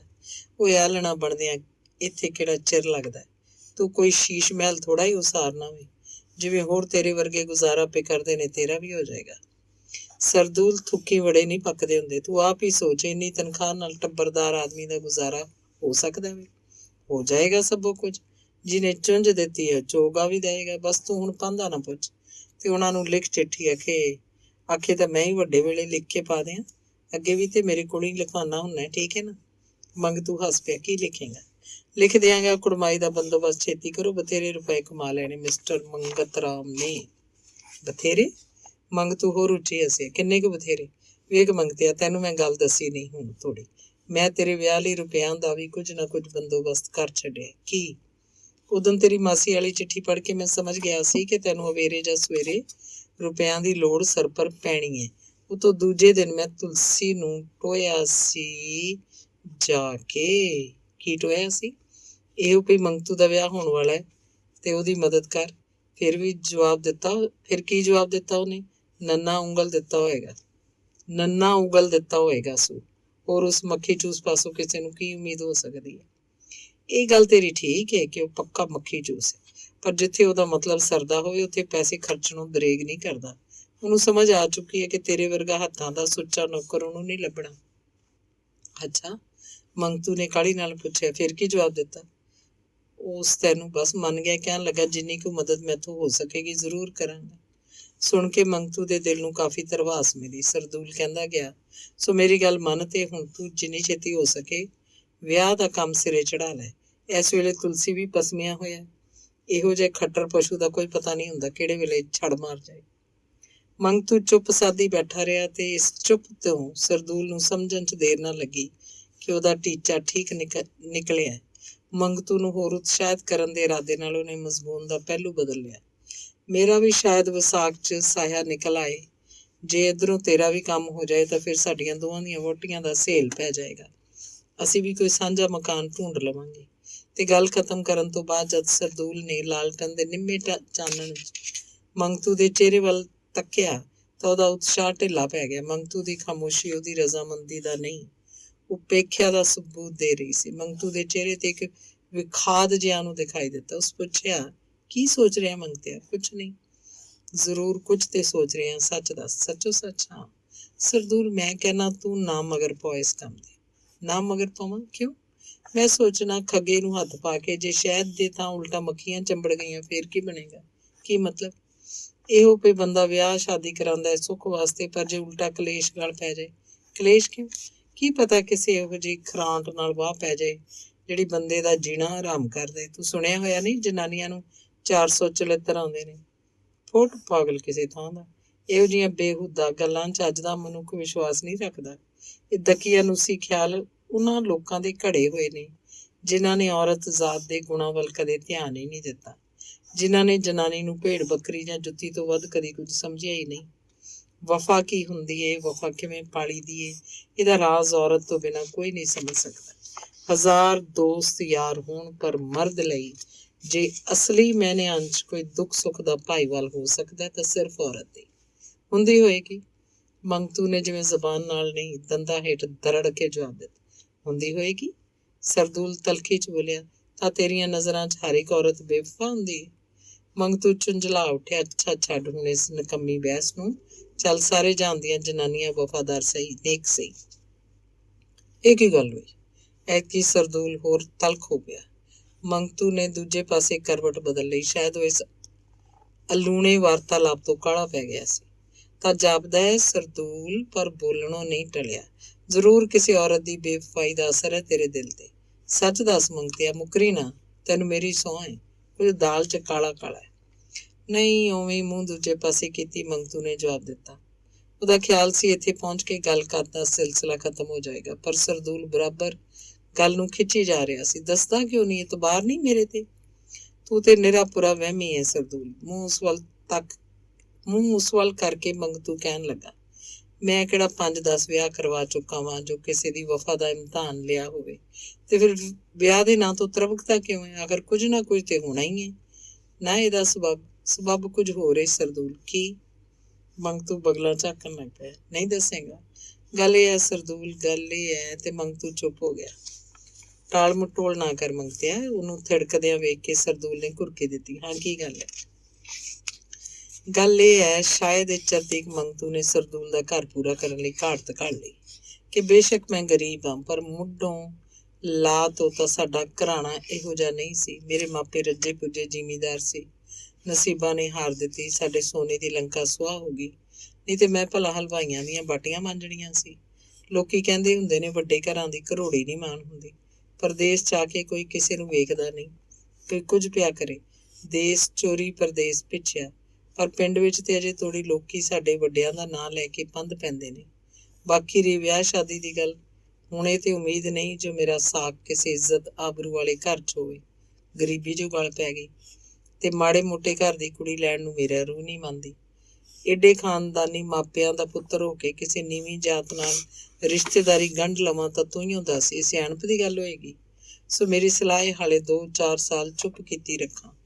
ਜਦੋਂ ਪੱਲੇ ਕੁਝ ਹੋਏਗਾ, ਥੋੜ੍ਹੀ ਬਹੁਤ ਪੋਜੀਸ਼ਨ ਬਣ ਜਾਏਗੀ, ਫਿਰ ਕਿਸੇ ਚੰਗੇ ਘਰ ਦੀ ਕੁੜੀ ਨਾਲ ਵਿਆਹ ਕਰਵਾਵਾਂਗਾ। ਇਸੇ ਕਰਕੇ ਮੈਂ ਮਾਸੀ ਮਾਸੜ ਨੂੰ ਵੀ ਆਲਿਆਂ ਟੋਲਿਆਂ 'ਚ ਰੱਖੀ ਆਉਣਾ ਵਾਂ ਅੱਜ ਦੀ। ਸਰਦੂਲ ਹੱਸ ਪਿਆ, ਫੁੱਟਿਆ ਪਹਾੜ ਤੇ ਨਿਕਲਿਆ ਚੂਹਾ। ਮੈਂ ਆਖਿਆ, ਖਬਰੇ ਕਿਹੜੀ ਗੱਡੀ ਖੁੱਭੀ ਪਈ ਸੂ। ਮੈਂ ਕਹਿੰਦਾ ਵਾਂ ਤੈਨੂੰ ਤੇ 18ਵੀਂ ਸਦੀ 'ਚ ਜੰਮਣਾ ਚਾਹੀਦਾ ਸੀ। 18ਵੀਂ ਸਦੀ 'ਚ ਮੰਗਤੂ ਨੂੰ ਕਿਉਂ ਜੰਮਣਾ ਚਾਹੀਦਾ ਸੀ? ਇਸੇ ਵਿਸ਼ੇ ਤੇ ਸਰਦੂਲ ਨੇ ਖੂਬ ਲੰਬਾ ਸਾਰਾ ਲੈਕਚਰ ਦੇਣਾ ਸ਼ੁਰੂ ਕੀਤਾ ਤੇ ਉਸ ਤੋਂ ਬਾਅਦ ਚੋਖਾ ਚਿਰ ਦੋਹਾਂ 'ਚ ਉੱਤਰ ਪ੍ਰਸ਼ਨ ਚੱਲਦੇ ਰਹੇ। ਚੇਕੜ ਸੌਣ ਤੋਂ ਪਹਿਲਾਂ ਸਰਦੂਲ ਨੇ ਉਹਨੂੰ ਕਾਇਲ ਕਰ ਹੀ ਲਿਆ ਕਿ ਵਿਆਹ ਦੇ ਮਾਮਲੇ 'ਚ ਉਹਨੂੰ ਢਿੱਲ ਨਹੀਂ ਕਰਨੀ ਚਾਹੀਦੀ। ਮੰਗਤੂ ਨੇ ਮਾਸੜ ਨੂੰ ਭਲਕੇ ਚਿੱਠੀ 'ਚ ਕੀ ਕੁਝ ਲਿਖਣਾ ਹੋਏਗਾ, ਇਹ ਜ਼ਿੰਮੇਵਾਰੀ ਸਰਦੂਲ ਨੇ ਆਪਣੇ ਤੇ ਰਹਿਣ ਦਿੱਤੀ। ਗੱਲਾਂ 'ਚ ਰਾਤ ਕਾਫੀ ਜਾ ਚੁੱਕੀ ਸੀ। ਵਾਰਤਾਲਾਪ ਦਾ ਸਿਲਸਿਲਾ ਬੰਦ ਹੁੰਦਿਆਂ ਹੀ ਸਰਦੂਲ ਦੇ ਮੰਜੇ ਤੋਂ ਕੁਰਾੜਿਆਂ ਦੀ ਆਵਾਜ਼ ਆਉਣ ਲੱਗ ਪਈ। ਪਰ ਮੰਗਤੂ ਉਹਦੇ ਮੰਜੇ ਤੋਂ ਜਾਂ ਤਾਂ ਕਰਵਟਾਂ ਬਦਲਣ ਦੀ ਤੇ ਜਾਂ ਕਿਸੇ ਵੇਲੇ ਇੱਕ ਅੱਧ ਇਸ ਤਰ੍ਹਾਂ ਦਾ ਕਸੀਸ ਭਰਿਆ ਸਾਹ ਲੈਣ ਦੀ, ਜਿਵੇਂ ਕਿਸੇ ਅਸਹਿ ਪੀੜ ਚੋਂ ਨਿਕਲਿਆ ਹੋਵੇ। ਤੇ ਸ਼ਾਇਦ ਇਸ ਪੀੜ ਦਾ ਖਾਸ ਕਾਰਨ ਪੈਦਾ ਹੋ ਗਿਆ ਸੀ ਉਸ ਲਈ। ਅੱਜ ਫਿਰ ਉਹਦੇ ਅੰਦਰਲੇ ਕਿਸੇ ਜ਼ਖਮ ਨੂੰ ਖਰਾਸ਼ ਵੱਜ ਗਈ ਸੀ। ਸਰਦੂਲ ਦਾ ਕਿਹਾ ਹੋਇਆ ਉਹ ਵਾਕ ਉਸ ਵੇਲੇ ਉਹਦੀ ਰਗ ਰਗ 'ਚ ਡੰਗ ਚਲਾ ਰਿਹਾ ਸੀ। ਜ਼ਰੂਰ ਕਿਸੇ ਔਰਤ ਦੀ ਬੇਵਫਾਈ ਦਾ ਅਸਰ ਹੈ ਤੇਰੇ ਦਿਲ ਤੇ। ਅੰਗ 11। ਦੂਸਰੇ ਦਿਨ ਸਰਦੂਲ ਨੇ ਮੰਗਤੂ ਵੱਲੋਂ ਉਹਦੇ ਪਿੰਡ ਚਿੱਠੀ ਲਿਖ ਕੇ ਪਾ ਦਿੱਤੀ। ਖੂਬ ਵਧਾ ਚੜਾ ਕੇ ਗੱਲਾਂ ਲਿਖੀਆਂ ਉਹਨੇ। ਮੇਰਾ ਕੰਮਕਾਜ ਖੂਬ ਚਮਕ ਪਿਆ, ਆਮਦਨੀ ਦਿਨੋਂ ਦਿਨ ਵੱਧ ਰਹੀ ਹੈ, ਛੇਤੀ ਤੋਂ ਛੇਤੀ ਵਿਆਹ ਦਾ ਬੰਦੋਬਸਤ ਕੀਤਾ ਜਾਏ ਆਦਿ। ਪਿੰਡੋਂ ਖੱਤ ਪੱਤਰ ਮੰਗਤੂ ਨੂੰ ਤੁਲਸੀ ਦੀ ਮਾਰਫਤ ਆਇਆ ਕਰਦਾ ਸੀ। ਚੌਥੇ ਪੰਜਵੇਂ ਦਿਨ ਇਸ ਚਿੱਠੀ ਦਾ ਜਵਾਬ ਵੀ ਦੁਕਾਨ ਦੇ ਪਤੇ ਤੇ ਆਇਆ। ਉਰਦੂ 'ਚ ਲਿਖਿਆ ਹੋਇਆ ਪੋਸਟ ਕਾਰਡ। ਮੰਗਤੂ ਬੜੀ ਬੇਤਾਬੀ ਨਾਲ ਸਰਦੂਲ ਦੀ ਉਡੀਕ ਕਰਨ ਲੱਗਾ। ਪਹਿਲਾਂ ਤਾਂ ਉਹਦੀ ਸਲਾਹ ਹੋਈ ਕਿ ਹੋਰ ਕਿਸੇ ਤੋਂ ਪੜ੍ਹਾ ਲਵੇ, ਪਰ ਫਿਰ ਉਹ ਸੋਚਿਆ ਸਰਦੂਲ ਦੇ ਆਉਣ ਦਾ ਵਕਤ ਵੀ ਤਾਂ ਹੋ ਗਿਆ। ਦੁਪਹਿਰੇ ਉਹ ਹਿਸਾਬ ਕਿਤਾਬ ਲਈ ਜੋ ਹੁੰਦਾ ਸੀ ਤੇ ਉਹਨੇ ਕਾਰਡ ਨੂੰ ਸੰਭਾਲ ਕੇ ਕਮੀਜ਼ ਦੀ ਜੇਬ 'ਚ ਰੱਖ ਲਿਆ। ਥੋੜ੍ਹੀ ਦੇਰ ਬਾਅਦ ਸਰਦੂਲ ਵੀ ਆ ਨਿਕਲਿਆ। ਮੰਗਤੂ ਨੇ ਕਾਰਡ ਕੱਢ ਕੇ ਉਹਨੂੰ ਫੜਾ ਦਿੱਤਾ। ਜਿਹਾ ਕਿ ਆਮ ਕਾਇਦਾ ਹੈ, ਪਹਿਲੀ ਵਾਰ ਸਰਦੂਲ ਨੇ ਇਹਨੂੰ ਅੰਤਰਮੁਖੀ ਪੜ੍ਹਿਆ। ਪੜ੍ਹਦਿਆਂ ਉਹਦੇ ਚਿਹਰੇ ਤੇ ਡੂੰਘੀ ਗੰਭੀਰਤਾ 'ਚ ਆ ਗਈ। ਫਿਰ ਵੀ ਲੱਗਦੀ ਵਾ ਉਹਨੇ ਆਪਣੇ ਭਾਵਾਂ ਨੂੰ ਰੋਕਣ ਦੀ ਪੂਰੀ ਕੋਸ਼ਿਸ਼ ਕੀਤੀ। ਮੰਗਤੂ ਸੁਣਨ ਲਈ ਸਾਹ ਰੋਕ ਬੈਠਾ ਸੀ, ਪਰ ਸੁਣਾਉਣ ਦੀ ਤਾਂ ਸਰਦੂਲ ਨੇ ਕਾਰਡ ਨੂੰ ਦੂਰਾ ਕਰਕੇ ਜੇਬ 'ਚ ਪਾ ਲਿਆ। ਸੁਣਾਉਂਦਾ ਕਿਉਂ ਨਹੀਂ? ਮੰਗਤੂ ਨੇ ਕਾਲਾ ਜਿਹਾ ਸਵਾਲ ਕੀਤਾ। ਡੇਰੇ ਚੱਲ ਕੇ ਸੁਣਾਵਾਂਗਾ, ਸਰਦੂਲ ਦੇ ਚਿਹਰੇ ਤੇ ਫਿੱਕਾ ਜਿਹਾ ਹਾਸਾ ਲਿਆ ਕੇ ਜਵਾਬ ਦਿੱਤਾ। ਇੱਕ ਜ਼ਰੂਰੀ ਮਸਲਾ ਹੈ। ਜ਼ਰੂਰੀ ਮਾਮਲਾ? ਸਵਾਲ ਕਰਦਾ ਹੋਇਆ ਮੰਗਤੂ ਸੋਚਣ ਲੱਗਾ। ਜ਼ਰੂਰੀ ਮਾਮਲਾ ਹੋਰ ਕੀ ਹੋ ਸਕਦਾ? ਛੁੱਟ ਕੁੜਮਾਈ ਦੇ ਮਾਮਲੇ ਤੋਂ। ਅੱਛਾ, ਮੰਗਤੂ ਜ਼ਰਾ ਰੁਕ ਕੇ ਬੋਲਿਆ। ਜੋ ਕੁਝ ਵੀ ਹੈ ਸੁਣਾ ਤਾਂ ਛੱਡ। ਨਹੀਂ, ਸਰਦੂਲ ਨੇ ਹੱਟੀ ਅੰਦਰ ਬੈਠੇ ਤੁਲਸੀ ਵੱਲ, ਜਿਹੜਾ ਕੜਾਹੀ ਵਿੱਚ ਖੁਰਪੀ ਮਾਰ ਮਾਰ ਕੇ ਘਾਣ ਲਾ ਰਿਹਾ ਸੀ, ਅੱਖ ਦਾ ਇਸ਼ਾਰਾ ਕਰਕੇ ਜਵਾਬ ਦਿੱਤਾ, ਜਿਹਦਾ ਮਤਲਬ ਇਹ ਸੀ ਕਿ ਗੱਲ ਕੋਈ ਖਾਸ ਹੈ ਜਿਹੜੀ ਵੱਖਰਿਆਂ ਹੋ ਕੇ ਕੀਤੀ ਜਾ ਸਕਦੀ। ਮੰਗਤੂ ਦੇ ਦਿਲ ਅੰਦਰ ਕਿਸੇ ਗੁੱਝੀ ਜਿਹੀ ਖੁਸ਼ੀ ਦੀਆਂ ਕੁਤਕੁਤਾੜੀਆਂ ਹੋਣ ਲੱਗੀਆਂ। ਸੋਚਣ ਲੱਗਾ ਤਾਂ ਜ਼ਰੂਰ ਕੁੜਮਾਈ ਵਾਲਾ ਕੰਮ ਸਿਰੇ ਚੜ੍ਹ ਗਿਆ ਜਾਪਦਾ ਹੈ। ਤੇ ਹੋਰ ਤਸੱਲੀ ਕਰਨ ਲਈ ਉਸ ਇੱਕ ਵਾਰੀ ਡੂੰਘੀ ਨਜ਼ਰ ਨਾਲ ਸਰਦੂਲ ਦੇ ਚਿਹਰੇ ਵੱਲ ਤੱਕਿਆ। ਉਹਨੂੰ ਆਪਣਾ ਯਕੀਨ ਕੁਝ ਧੁੰਦਲਾ ਜਾਪਣ ਲੱਗ ਪਿਆ। ਸਰਦੂਲ ਦੇ ਚਿਹਰੇ ਤੇ ਐਸਾ ਕੁਝ ਵੀ ਤਾਂ ਨਹੀਂ ਸੀ। ਉਹਦੀ ਬੇਸਬਰੀ ਦੂਰ ਕਰਨ ਲਈ ਸਰਦੂਲ ਬੋਲਿਆ, ਘਰ-ਬਾਰ ਦੀਆਂ ਗੱਲਾਂ ਘਰ 'ਚ ਹੀ ਕਰੀਦੀਆਂ ਨੇ। ਤੇ ਇਹ ਤੋਂ ਅੱਗੇ ਉਹਨੇ ਮੰਗਤੂ ਨੂੰ ਬੋਲਣ ਦਾ ਮੌਕਾ ਹੀ ਨਾ ਦਿੱਤਾ। ਝੱਟ ਆਪਣੀ ਵਹੀ ਖਾਤਾ ਸੰਭਾਲ ਕੇ ਪਿਛਲੇ ਹਿੱਸੇ 'ਚ ਜਾ ਬੈਠਾ। ਮੰਗਤੂ ਲਈ ਇਹ ਉਡੀਕ ਦੀਆਂ ਘੜੀਆਂ ਗੁਜ਼ਾਰਨੀਆਂ ਕਿੰਨੀਆਂ ਮੁਸ਼ਕਿਲ ਹੋ ਗਈਆਂ, ਪਰ ਆਪਣੇ ਮਿੱਤਰ ਦੀ ਗੱਲ ਨੂੰ ਵਧੇਰੇ ਉਥਲਣਾ ਵੀ ਉਸ ਲਈ ਮੁਸ਼ਕਿਲ ਸੀ। ਕੰਮ ਭੁਗਤਾਨ ਤੋਂ ਮਗਰੋਂ ਸਰਦੂਲ ਰਿਕਸ਼ਾ ਸੰਭਾਲਦਾ ਹੋਇਆ ਤੁਰਦਾ ਬਣਿਆ। ਮੰਗਤੂ ਉਵੇਂ ਹੀ ਕੰਮ ਕਰਦਾ ਰਿਹਾ, ਲੰਮੀਆਂ ਚੌੜੀਆਂ ਗਿਣਤੀਆਂ 'ਚ ਪਿਆ ਰਿਹਾ। ਸ਼ਾਮੀ ਜਦੋਂ ਡੇਰੇ ਪੁੱਜਾ, ਸਰਦੂਲ ਪਹਿਲਾਂ ਤੋਂ ਹੀ ਉੱਥੇ ਮੌਜੂਦ ਸੀ, ਜਿਹੜਾ ਅਕਸਰ ਉਸ ਤੋਂ ਜ਼ਰਾ ਚਿਰਾਕਾ ਆਇਆ ਕਰਦਾ ਸੀ। ਜਾਂਦਿਆਂ ਹੀ ਮੰਗਤੂ ਨੇ ਪਹਿਲਾ ਸਵਾਲ ਕੀਤਾ, ਅੱਛਾ ਸੁਣਾ ਖੱਤ। ਸੁਣਾਨਾ ਵਾਂ, ਸਰਦੂਲ ਨੇ ਗੁੰਮਰੁੱਠ ਜਿਹਾ ਹੋ ਕੇ ਜਵਾਬ ਦਿੱਤਾ, ਪਰ ਜੇ ਹੌਸਲੇ ਨਾਲ ਸੁਣੇ ਤਾਂ। ਹੌਸਲੇ ਨਾਲ? ਮੰਗਤੂ ਦਾ ਦਿਲ ਘਟਣ ਲੱਗ ਪਿਆ। ਕਿਉਂ, ਕੋਈ ਮਾੜੀ ਖਬਰ ਹੈ? ਨਹੀਂ, ਸਰਦੂਲ ਨੇ ਆਪਣੇ ਚਿਹਰੇ ਤੇ ਗੰਭੀਰਤਾ ਲੁਕਾਉਂਦਿਆਂ ਜਵਾਬ ਦਿੱਤਾ, ਐਸੀ ਮਾੜੀ ਤੇ ਨਹੀਂ, ਪਰ ਜੇ ਮਾੜੀ ਹੋਵੇ ਤਾਂ ਕਿਹੜੀ ਆਖਰ ਆ ਜਾਣੀ ਹੈ। ਚੰਗੀਆਂ ਮਾੜੀਆਂ ਸਭ ਗੱਲਾਂ ਨਾਲ ਹੀ ਆਦਮੀ ਦਾ ਵਾਹ ਪੈਂਦਾ ਰਹਿੰਦਾ। ਮੰਗਤੂ ਦੇ ਦਿਲ ਦੀ ਧੜਕਣ ਹੋਰ ਵੱਧ ਗਈ। ਅੱਛਾ, ਜੋ ਕੁਝ ਵੀ ਹੈ ਸੁਣਾ ਤੇ ਸਹੀ। ਕਾਰਡ ਦਾ ਮਜ਼ਮੂਨ ਸੰਖੇਪ ਜਿਹਾ ਸੀ। ਸਰਦੂਲ ਨੇ ਪੜ੍ਹ ਕੇ ਸੁਣਾ ਦਿੱਤਾ, ਜਿਹਦਾ ਮਤਲਬ ਸੀ, ਤੂੰ ਘੜੀ ਮੁੜੀ ਲਿਖ ਭੇਜਦਾ ਕਿ ਕੁੜਮਾਈ ਦਾ ਆਰ ਛੇਤੀ ਕਰੋ। ਸਾਨੂੰ ਵੀ ਤੇਰਾ ਕੋਈ ਘੱਟ ਫਿਕਰ ਨਹੀਂ, ਪਰ ਸਾਡੀ ਕੋਈ ਵਾਹ ਨਹੀਂ। ਜਿੱਥੇ ਵੀ ਗੱਲ ਉੱਠਦੀ ਹੈ, ਅਗਲੇ ਇਹ ਆਖ ਕੇ ਸਾਡੇ ਮੂੰਹ ਤੇ ਛਿੱਤਰ ਮਾਰ ਦਿੰਦੇ ਨੇ ਕਿ ਇਸ ਮੁੰਡੇ ਲਈ ਰਿਸ਼ਤਾ ਮੰਗਦੇ ਹੋ ਜਿਹਦੀ ਮਾਂ ਉੱਦਲ ਗਈ ਸੀ। ਮੰਗਤੂ ਦੀਆਂ ਅੱਖਾਂ ਅੱਗੇ ਹਨੇਰਾ ਛਾ ਗਿਆ, ਜਿਵੇਂ ਕਿਸੇ ਨੇ ਉਹਨੂੰ ਅਲਫ ਨੰਗਾ ਕਰਕੇ ਬਾਜ਼ਾਰ ਦੇ ਚੌਂਕ 'ਚ ਖਲਿਆਰ ਦਿੱਤਾ ਹੋਵੇ। ਇਸ ਹਾਲਤ 'ਚ ਸਰਦੂਲ ਦੇ ਸਾਹਮਣੇ ਬੈਠਾ ਰਹਿਣਾ ਉਸ ਲਈ ਤਪਤੀ ਭੱਠੀ 'ਚ ਬੈਠਣ ਬਰਾਬਰ ਹੋ ਗਿਆ। ਸਰਦੂਲ ਵੀ ਉਹਦੀ ਹਾਲਤ ਨੂੰ ਸਮਝ ਗਿਆ ਤੇ ਕੁਝ ਚਿਰ ਲਈ ਉਹਨੂੰ ਇਕੱਲਿਆਂ ਛੱਡ ਦੇਣ ਦੇ ਇਰਾਦੇ ਨਾਲ ਕੋਈ ਬਹਾਨਾ ਪਾ ਕੇ ਕੋਠੜੀ 'ਚੋਂ ਬਾਹਰ ਨਿਕਲ ਗਿਆ। ਕੋਠੜੀ ਤੋਂ ਨਿਕਲ ਕੇ ਸਰਦੂਲ ਪਰਾਂ ਦੂਰ ਇੱਕ ਖੁੱਲ੍ਹੇ ਥਾਂ ਜਾ ਕੇ ਬੈਠ ਗਿਆ। ਦੰਦਾਂ ਹੇਠ ਉਂਗਲੀ ਦਬਾਈ ਉਹ ਕਿੰਨਾ ਹੀ ਚਿਰ ਮੰਗਤੂ ਬਾਰੇ ਸੋਚੀ ਗਿਆ। ਚਿੱਠੀ ਸੁਣ ਕੇ ਮੰਗਤੂ ਦਾ ਜੋ ਹਾਲ ਹੋ ਰਿਹਾ ਸੀ, ਇਹਦਾ ਅਨੁਮਾਨ ਲਾਉਂਦਾ ਹੋਇਆ ਸਰਦੂਲ ਬੁਰੀ ਤਰ੍ਹਾਂ ਘਬਰਾ ਗਿਆ। ਉਹ ਸੋਚਣ ਲੱਗਾ, ਪਰ ਮੰਗਤੂ ਨੇ ਅੱਜ ਤੱਕ ਇਹ ਗੱਲ ਮੇਰੇ ਪਾਸੋਂ ਕਿਉਂ ਲੁਕਾਈ ਰੱਖੀ? ਕਿ ਉਹਦਾ ਮੇਰੇ ਤੇ ਵਿਸ਼ਵਾਸ ਨਹੀਂ ਸੀ? ਉਹ ਤਾਂ ਕਹਿੰਦਾ ਸੀ ਮੇਰੀ ਮਾਂ ਮਰ ਚੁੱਕੀ ਹੈ। ਫਿਰ ਆਪ ਹੀ ਇਹਦੇ ਉਲਟ ਸੋਚਣ ਲੱਗਾ, ਕਿੰਨਾ ਹੀ ਕਿਸੇ ਤੇ ਵਿਸ਼ਵਾਸ ਹੋਵੇ, ਫਿਰ ਵੀ ਐਸੀ ਗੱਲ ਜ਼ਾਹਰ ਕਰਨੀ ਸੌਖੀ ਨਹੀਂ ਹੁੰਦੀ। ਪਰ ਹੁਣ ਜਦ ਮੇਰੇ ਉੱਤੇ ਉਹਦਾ ਭੇਦ ਖੁੱਲ੍ਹ ਗਿਆ, ਦੂਜਾ ਹੁਣ ਵਿਆਹ ਸ਼ਾਦੀ ਦੀ ਉਮੀਦ ਵੀ ਉਸ ਲਈ ਇੱਕ ਤਰ੍ਹਾਂ ਨਾਲ ਖਤਮ ਹੋ ਚੁੱਕੀ ਹੈ। ਤੇ ਇਹਦਾ ਮਤਲਬ ਸਾਫ਼ ਹੈ ਕਿ ਵਿਚਾਰੇ ਦਾ ਦਿਲ ਹਮੇਸ਼ਾ ਲਈ ਟੁੱਟ ਗਿਆ, ਤਾਂ ਕਿ ਉਹਦੀ ਨਿਰਾਸ਼ਾ ਨੂੰ ਕਿਸੇ ਤਰ੍ਹਾਂ ਆਸ 'ਚ ਨਹੀਂ ਬਦਲਿਆ ਜਾ ਸਕਦਾ। ਕੁਝ ਵੀ ਹੋਵੇ, ਮੰਗਤੂ ਦੀ ਨਿਰਾਸ਼ਾ ਨੂੰ ਆਸ 'ਚ ਬਦਲਣ ਦਾ ਉਪਰਾਲਾ ਕਰਨ ਲਈ ਜ਼ਰੂਰ ਕੋਈ ਠੋਸ ਕਦਮ ਚੁੱਕਣਾ ਪਏਗਾ, ਨਹੀਂ ਤੇ ਵਿਚਾਰਾ ਇਹ ਤੋਂ ਅੱਗੇ ਸਰਦੂਲ ਬੜਾ ਕੁਝ ਸੋਚ ਗਿਆ। ਤੇ ਫਿਰ ਇਸ ਠੋਸ ਕਦਮ ਬਾਰੇ ਸਰਦੂਲ ਨੇ ਝਟਪਟ ਹੀ ਦਿਲ ਨਾਲ ਇੱਕ ਫੈਸਲਾ ਕਰ ਲਿਆ। ਕੁੜੀ ਸਿਆਣੀ ਹੋ ਗਈ ਹੈ, ਕਿਤੇ ਨਾ ਕਿਤੇ ਤਾਂ ਉਹਨੂੰ ਮੰਗਣਾ ਹੀ ਹੈ। ਫਿਰ ਮੰਗਤੂ 'ਚ ਕੀ ਮਾੜ ਹੈ? ਜਵਾਨ ਹੈ, ਸੋਹਣਾ ਸੁਨੱਖਾ, ਕੰਮਕਾਰੇ ਲੱਗਿਆ ਹੋਇਆ, ਹਲਵਾਈ ਦਾ ਕੰਮ ਸਿੱਖ ਕੇ ਕਿਸੇ ਦਿਨ ਇੱਕ ਚੰਗੀ ਚੱਲਦੀ ਦੁਕਾਨ ਦਾ ਮਾਲਕ ਹੋਏਗਾ। ਹੋਰ ਏਦੋਂ ਵੱਧ ਮੈਨੂੰ ਆਪਣੀ ਭੈਣ ਲਈ ਕੀ ਚਾਹੀਦਾ? ਜਦੋਂ ਇਸ ਸਿੱਟੇ ਤੇ ਪਹੁੰਚ ਚੁੱਕਾ ਤਾਂ ਉਹਦੇ ਦਿਲ ਅੰਦਰ ਇੱਕ ਮਿੱਠੀ ਜਿਹੀ ਧੜਕਣ ਹੋ ਰਹੀ ਸੀ। ਤੇ ਜਦੋਂ ਆਪਣੀ ਕੋਠੜੀ ਵੱਲ ਮੁੜਿਆ ਆ ਰਿਹਾ ਸੀ ਤਾਂ ਉਹਨੂੰ ਲੱਤਾਂ 'ਚ ਮਾੜਾ ਮਾੜਾ ਕਾਂਬਾ ਮਹਿਸੂਸ ਹੋ ਰਿਹਾ ਸੀ, ਕਿਸੇ ਖੁਸ਼ੀ ਦਾ ਕਾਂਬਾ, ਕਿਸੇ ਬਹੁਤ ਭਾਰੀ ਸਫਲਤਾ ਦਾ। ਥੋੜੀ ਦੇਰ ਬਾਅਦ ਸਰਦੂਲ ਕੋਠੜੀ 'ਚ ਮੁੜ ਆਇਆ। ਮੰਗਤੂ ਨੇ ਮੰਜੇ ਤੇ ਲੇਟਿਆ ਛੱਤ ਦੀਆਂ ਕੜੀਆਂ ਤੇ ਨਜ਼ਰ ਗੱਡੀ ਸੀ। ਸਰਦੂਲ ਵੀ ਦੂਸਰੇ ਮੰਜੇ ਤੇ ਲੰਮਾ ਪੈ ਗਿਆ। ਥੋੜਾ ਚਿਰ ਉਹ ਚੁੱਪ ਰਿਹਾ। ਸ਼ਾਇਦ ਮੰਗਤੂ ਨੂੰ ਆਖਣ ਲਈ ਉਹਨੂੰ ਕੁਝ ਔੜਦਾ ਨਹੀਂ ਸੀ। ਗੱਲ ਕਿੱਥੋਂ ਸ਼ੁਰੂ ਕੀਤੀ ਜਾਏ, ਇਹਦਾ ਥਹੁ ਉਹਨੂੰ ਨਹੀਂ ਸੀ ਮਿਲ ਰਿਹਾ। ਫਿਰ ਵੀ ਚੁੱਪ ਰਹਿਣ ਨਾਲ ਤਾਂ ਗੁਜ਼ਾਰਾ ਨਹੀਂ ਸੀ ਹੋ ਸਕਦਾ। ਉਸ ਆਵਾਜ਼ ਦਿੱਤੀ, ਮੰਗਤਿਆ। ਮੰਗਤੂ ਨੇ ਖੰਗੂਰੇ ਨਾਲ ਗਲਾ ਸਾਫ਼ ਕਰਕੇ ਬੜੀ ਮੁਸ਼ਕਿਲ ਨਾਲ ਇੱਕ ਅੱਖਰਾ ਸ਼ਬਦ ਗਲੇ 'ਚੋਂ ਕੱਢਿਆ। ਗੋਤਿਆਂ 'ਚ ਪੈ ਗਿਆ। ਤੇ ਸਰਦੂਲ ਉੱਠ ਕੇ ਉਹਦੀ ਮੰਜੀ ਤੇ ਆ ਬੈਠਾ। ਹੋਇਆ ਕੀ ਫਿਰ? ਮੰਗਤੂ ਕੁਝ ਨਹੀਂ ਬੋਲਿਆ। ਸਰਦੂਲ ਨੇ ਉਹਦਾ ਮੋਢਾ ਹਲੂਣਿਆ। ਦਿਲ ਨਹੀਂ ਢਾਈਦਾ ਵੀਰ, ਉੱਠ ਕੇ ਬੈਠ, ਮੈਂ ਤੇਰੇ ਨਾਲ ਕੁਝ ਜ਼ਰੂਰੀ ਗੱਲਾਂ ਕਰਨੀਆਂ ਨੇ। ਸਰਦੂਲ? ਮੰਗਤੂ ਅੱਖਾਂ ਪੜ ਕੇ ਉਸ ਵੱਲ ਤੱਕਿਆ। ਇਸ ਵੇਲੇ ਨਹੀਂ, ਜੋ ਕੁਝ ਕਹਿਣਾ ਹੀ ਵੱਡੇ ਵੇਲੇ ਕਹਿ ਲਈ, ਹਾਲੇ ਨਾ ਬੁਲਾ ਮੈਨੂੰ, ਮਿਹਨਤ ਕਰਨਾ ਵਾ। ਸਰਦੂਲ ਨੇ ਹੱਟ ਕਰਨਾ ਮੁਨਾਸਿਬ ਨਹੀਂ ਸਮਝਿਆ। ਮੰਗਤੂ ਦੀ ਆਵਾਜ਼ ਦੇ ਬੋਲਣ ਦਾ ਲਹਿਜਾ ਦੱਸ ਰਿਹਾ ਸੀ ਜੇ ਉਹਨੂੰ ਇੱਕ ਅੱਧ ਵਾਰੀ ਹੋਰ ਬੁਲਾਇਆ ਗਿਆ ਤਾਂ ਸ਼ਾਇਦ ਉਹ ਰੋ ਪਵੇ। ਸੋ ਵਕਤ ਦੀ ਨਜ਼ਾਕਤ ਨੂੰ ਮਹਿਸੂਸ ਕਰਦਿਆਂ ਸਰਦੂਲ ਨੇ ਚੁੱਪ ਰਹਿਣਾ ਹੀ ਠੀਕ ਸਮਝਿਆ। ਸਰਦੂਲ ਜਿਹੜਾ ਸਾਰਾ ਦਿਨ ਰਿਕਸ਼ਾ ਤੇ ਲੱਤਾਂ ਚਲਾਉਂਦਾ ਚਲਾਉਂਦਾ ਥੱਕ ਕੇ ਚੂਰ ਹੋ ਗਿਆ ਸੀ, ਮੰਜੇ ਤੇ ਪੈਂਦਾ ਹੀ ਸੌਂ ਗਿਆ। ਇਸ ਖਿਆਲੋਂ ਵੀ ਛੇਤੀ ਸੌਂ ਗਿਆ ਕਿ ਵੱਡੇ ਵੇਲੇ ਜ਼ਰਾ ਸਵਖਤੇ ਉੱਠ ਕੇ ਉਹਨੇ ਮੰਗਤੂ ਨਾਲ ਇੱਕ ਕਾਫੀ ਲੰਮਾ ਵਾਰਤਾਲਾਪ ਕਰਨਾ ਹੋਏਗਾ। ਮੰਗਤੂ ਦੀ ਮਾਨਸਿਕ ਪੀੜ ਲਈ ਨੁਸਖਾ ਤਜਵੀਜ਼ ਕਰਨਾ ਹੋਏਗਾ। ਮੰਗਤੂ ਨੂੰ ਡਾਵਾਂਡੋਲਤਾ ਦੇ ਨਿਰਾਸ਼ਾ ਦੇ ਖੂਹ ਚੋਂ ਕੱਢ ਕੇ ਆਪਣੇ ਹਿਰਦੇ 'ਚ ਬਣਾ ਦੇਣੀ ਹੋਏਗੀ। ਪਰ ਮੰਗਤੂ ਨਹੀਂ ਸੀ ਸੌਂ ਸਕਿਆ, ਸੌਣਾ ਚਾਹਿਆ ਵੀ ਨਹੀਂ। ਜਿਉਂ ਹੀ ਉਹਨੂੰ ਸਰਦੂਲ ਦੇ ਸੌਂ ਜਾਣ ਦਾ ਯਕੀਨ ਹੋ ਗਿਆ, ਉੱਠ ਬੈਠਾ। ਸ਼ਾਇਦ ਸਰਦੂਲ ਅਜੇ ਬਹੁਤ ਗੂੜੀ ਨੀਂਦ ਤੀਕ ਨਾ ਪਹੁੰਚਿਆ ਹੋਵੇ, ਇਹ ਸੋਚ ਕੇ ਉਹ ਫਿਰ ਲੇਟ ਗਿਆ। ਲੇਟਿਆ ਲੇਟਿਆ ਉਹਨੇ ਹੋਰ ਥੋੜਾ ਚਿਰ ਗੁਜ਼ਾਰ ਦਿੱਤਾ। ਲਾਲਟੈਨ ਦਾ ਸ਼ੀਸ਼ਾ ਧੂੰਏ ਨਾਲ ਕਾਫੀ ਕਾਲਾ ਹੋ ਗਿਆ ਸੀ। ਜਦ ਫੇਰ ਉੱਠਿਆ ਤਾਂ ਸਰਦੂਲ ਦੇ ਘੁਰਾੜਿਆਂ ਨੇ ਉਹਨੂੰ ਯਕੀਨ ਕਰਾ ਦਿੱਤਾ ਕਿ ਹੁਣ ਖਤਰੇ ਵਾਲੀ ਕੋਈ ਗੱਲ ਨਹੀਂ।